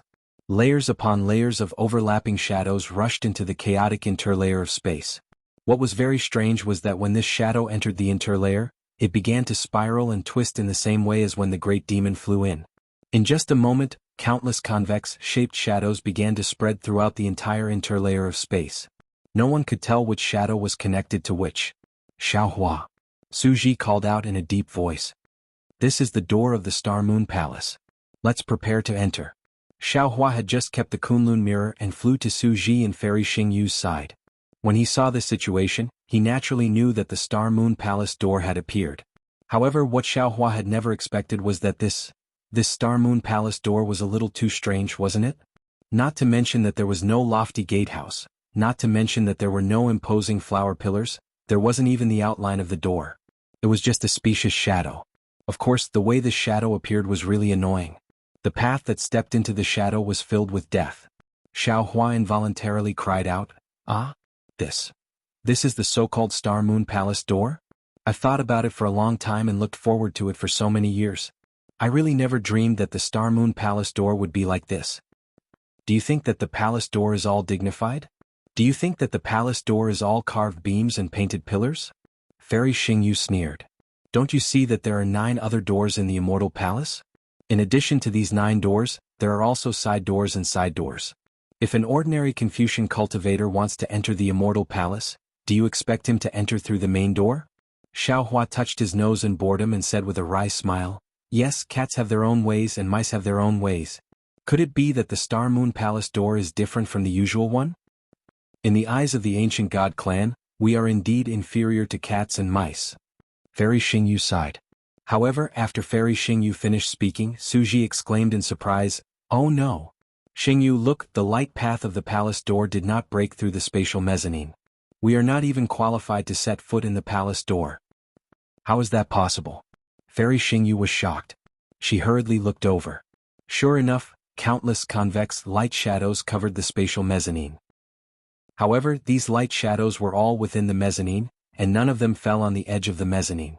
Damn it, damn it, damn it. Fairy Xingyu cursed angrily and flew toward the Chidi River. Suji looked at Xiao Hua and slowed down a little. Xiao Hua asked in a low voice, "Senior, what did it look like in the past?" In the past, the shadows of these palace doors came out from the spatial mezzanine. There were tens of thousands of shadows in the space.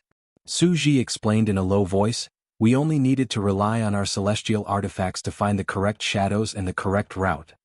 Now that the shadows of the palace door can't be seen, Senior's celestial artifacts can't work, right?" Xiao Hua asked. "Yes, that's right." Suji nodded and explained, "As you can see, the waves that are emitted from the Star Moon Palace are left behind from the ancient times when the Star Moon Palace was being refined. It is different from the waves of Yuan Qi of the heaven and earth and the waves of the formation. When these fluctuations fall into the space of the Thousand Demons Sacred Realm, they will collapse the nearby space, forming a kind of mezzanine. Within this mezzanine, there is a kind of disorderly chaos. There is no heaven-earth essence qi, no righteous qi, and only a little light from the stars and the moon. You saw it just now. When a 7th grade essence qi great demon falls into this space, it becomes an ordinary demonic beast. Not to mention our celestial artifacts, even immortal artifacts can't be activated here. In other words, the 2 seniors can't be sure which of these countless shadows of the palace door is the real one?" Xiao Hua frowned and immediately thought of the situation when he was searching for the entrance to the mysterious water palace on the Saint River. The entrance to the mysterious water palace was formed by the light shadows through a vortex. It looked different from the entrance to the Star Moon Palace, but in fact they were similar. However, the palace door of the Star Moon Palace was more complicated and harder to find. "These shadows of the palace door are all fake." Suji's expression did not change as he explained faintly, "Only the door that appeared on the Star Moon Palace is the real one. What we are really looking for is the fluctuation that rushed out of the door. This fluctuation repels the disorderly chaos around it, forming a temporary passage. In this mezzanine space, only this passage is safe." "Seniors, why didn't you tell me earlier?" Xiao Hua smiled bitterly. "Otherwise I could have thought of other ways," Fairy Xingyu said helplessly, "because we have a probing celestial artifact. The previous few times this space mezzanine was not a problem at all. I didn't expect that we can't even step into the Star Moon Palace's door this time. There are so many shadows of the palace door." Xiao Hua looked around and secretly wondered if he should activate the Delusion Breaker Dharma Eye. After all, the Delusion Breaker Dharma Eye was a rather secretive divine ability. He did not want so many humans and demon clans to know about it for the time being. "There are more than that." Fairy Xingyu smiled bitterly. "There's more?" Xiao Hua was shocked. As expected, before he could finish his sentence, he saw the Star Moon Palace move again. The brilliance of the stars and moon that had condensed into the Star Moon Palace flowed again. The protruding door also moved. As it moved, another wave of fluctuation was generated from the door, crashing into the spatial mezzanine. Illusory palace doors that were exactly the same as the previous one appeared again. They either intersected or overlapped with the previous ones, causing the entire spatial mezzanine to become even more chaotic. Damn it. Fairy Xingyu could no longer bear it. She opened her mouth and spat out a palm-sized star shuttle. As soon as the star shuttle appeared, it immediately emitted bright starlight. Countless heaven and earth yuan qi rushed into it like a gust of wind. Fairy Xingyu formed a seal with one hand. This seal was so obscure that even someone as strong as Xiaohua could not understand it. When Fairy Xingyu's hand glowed with moonlight that resembled fireflies, she raised her hand and waved it. The moonlight fell into the star shuttle. Whoosh. The star shuttle was transparent and rushed into the sky. Whoosh. The star shuttle landed in the space mezzanine in front of Xiaohua and immediately exploded, turning into a starry sky that was thousands of miles in size.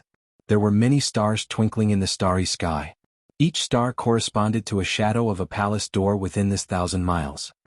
Penetrate. Fairy Xingyu shouted softly. Every star extended a pillar of stars and shot into the space mezzanine.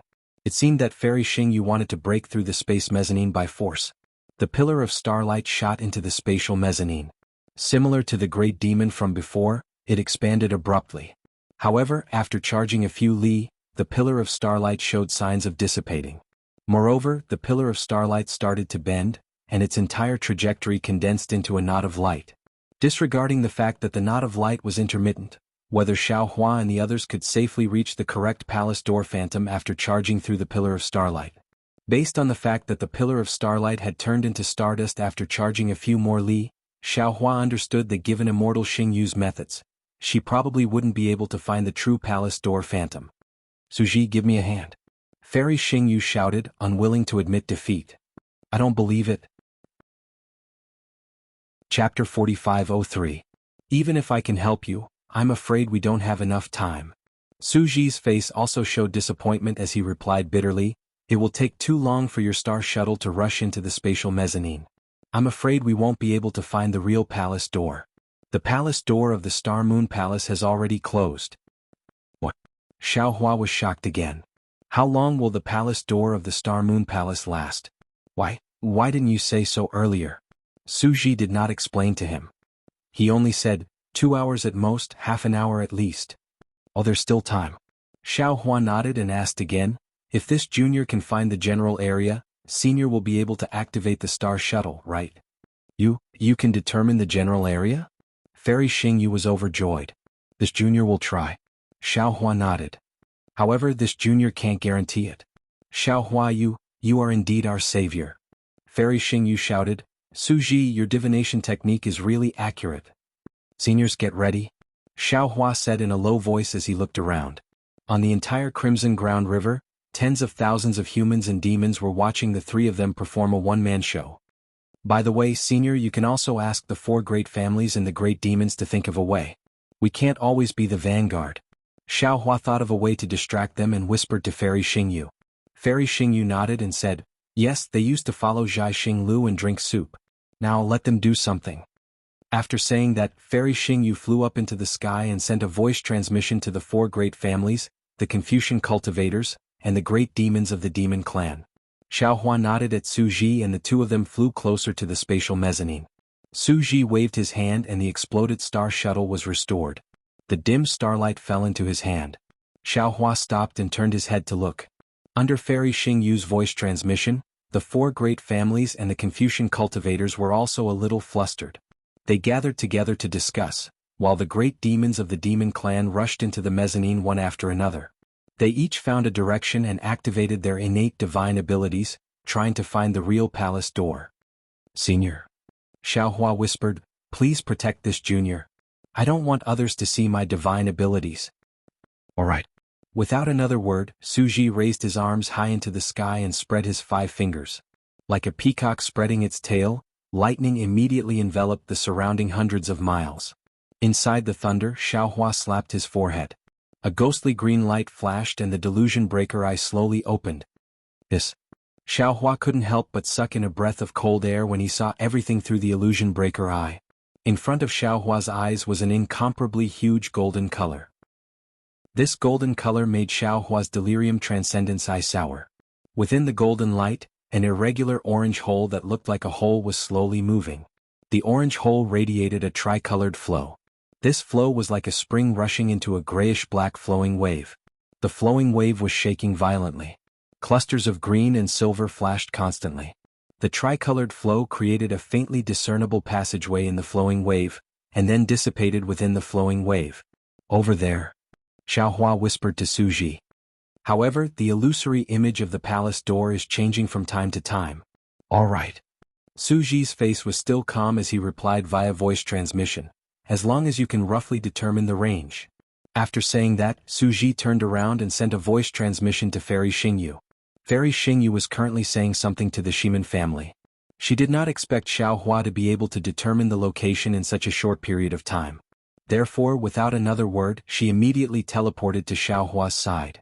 Fairy Xingyu's actions naturally attracted the attention of the four great families. While they were discussing, they were also watching the movements of Xiaohua and the others. Su Ji sent a voice transmission to Fairy Xingyu. The two of them exchanged opinions and then led Xiaohua to the location of the illusory image of the palace door. At this moment, some great demons of the demon clan had already begun to force their way into the spatial mezzanine. There were also some Confucian families and heavenly kings of the Buddhist sect who had made preparations. They activated their imperial equipment or heavenly eyes to explore the spatial mezzanine. They saw the illusory image of the palace door. At this time, because the Star Moon Palace had moved again, there were already more than 10,000 illusory images of the palace door within 100 miles.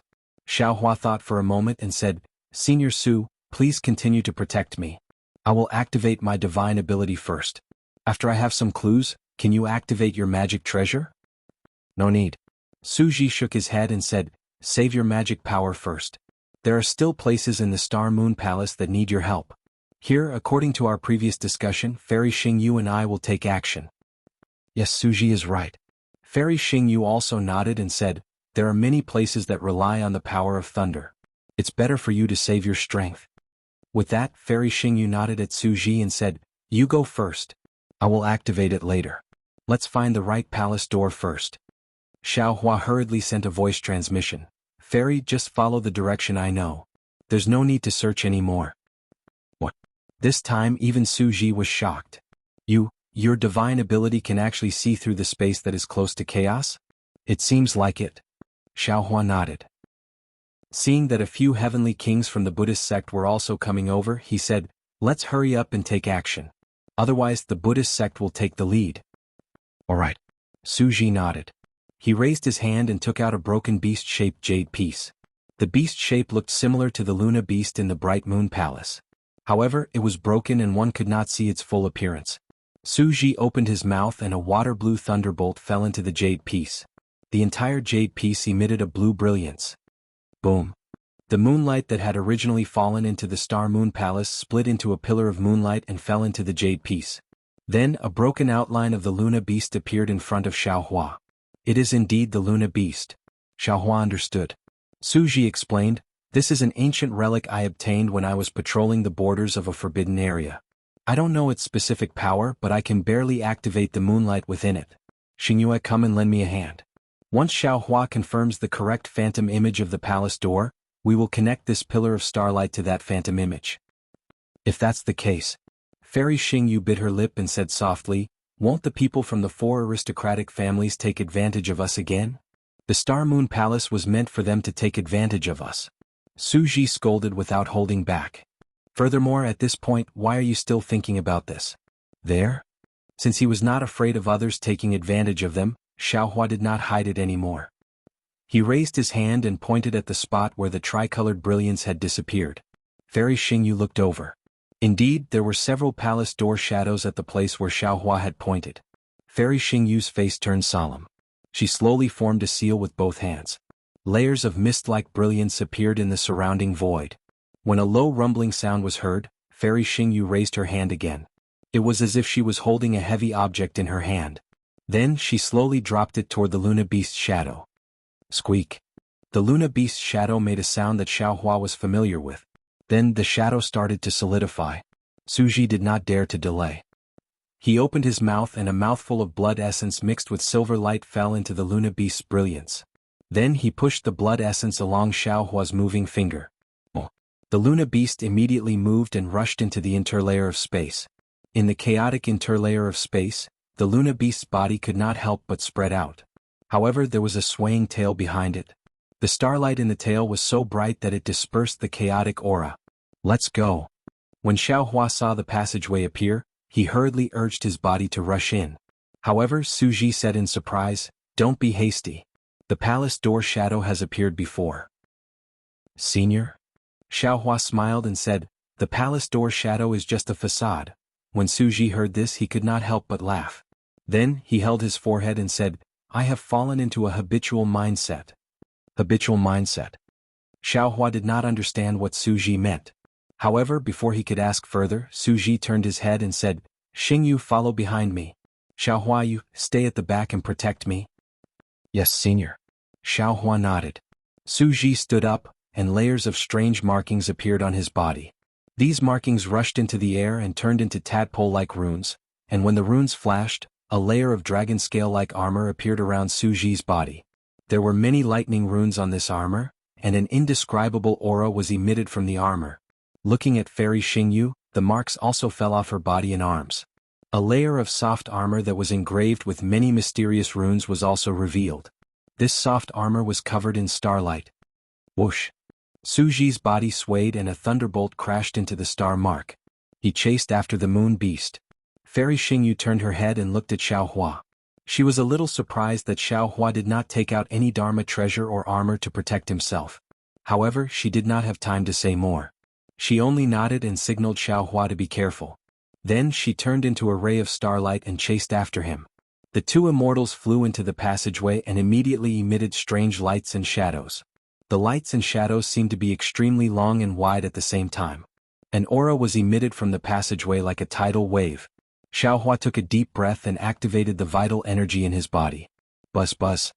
Countless sword hairs appeared on the surface of his body. When he turned into a sword, Xiao Hua also flashed and rushed into the passageway. Quick! The actions of the three naturally attracted the attention of the Confucian cultivators from the four aristocratic families. Dongfang Yushan waved his hand without hesitation and said, "According to the agreement with Zhai Xinglu, let's go in." Yes. The disciples of the Dongfang family responded happily. They formed a group and flew toward the Chidi River. The starry sky passageway, which was dozens of feet wide, became bigger and expanded in all directions. Before the disciples of the Dongfang family arrived, the Buddhist sect's guardians who had been paying attention to Xiao Hua and the others had already arrived.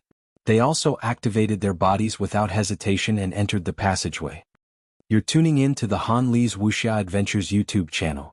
We're so grateful for your support, and don't forget to subscribe to join us on this incredible journey through captivating stories. Your generosity through donations truly makes a world of difference, as it's the primary source of revenue that allows me to expand and enhance this channel for you. Thank you from the bottom of my heart for being a part of this adventure.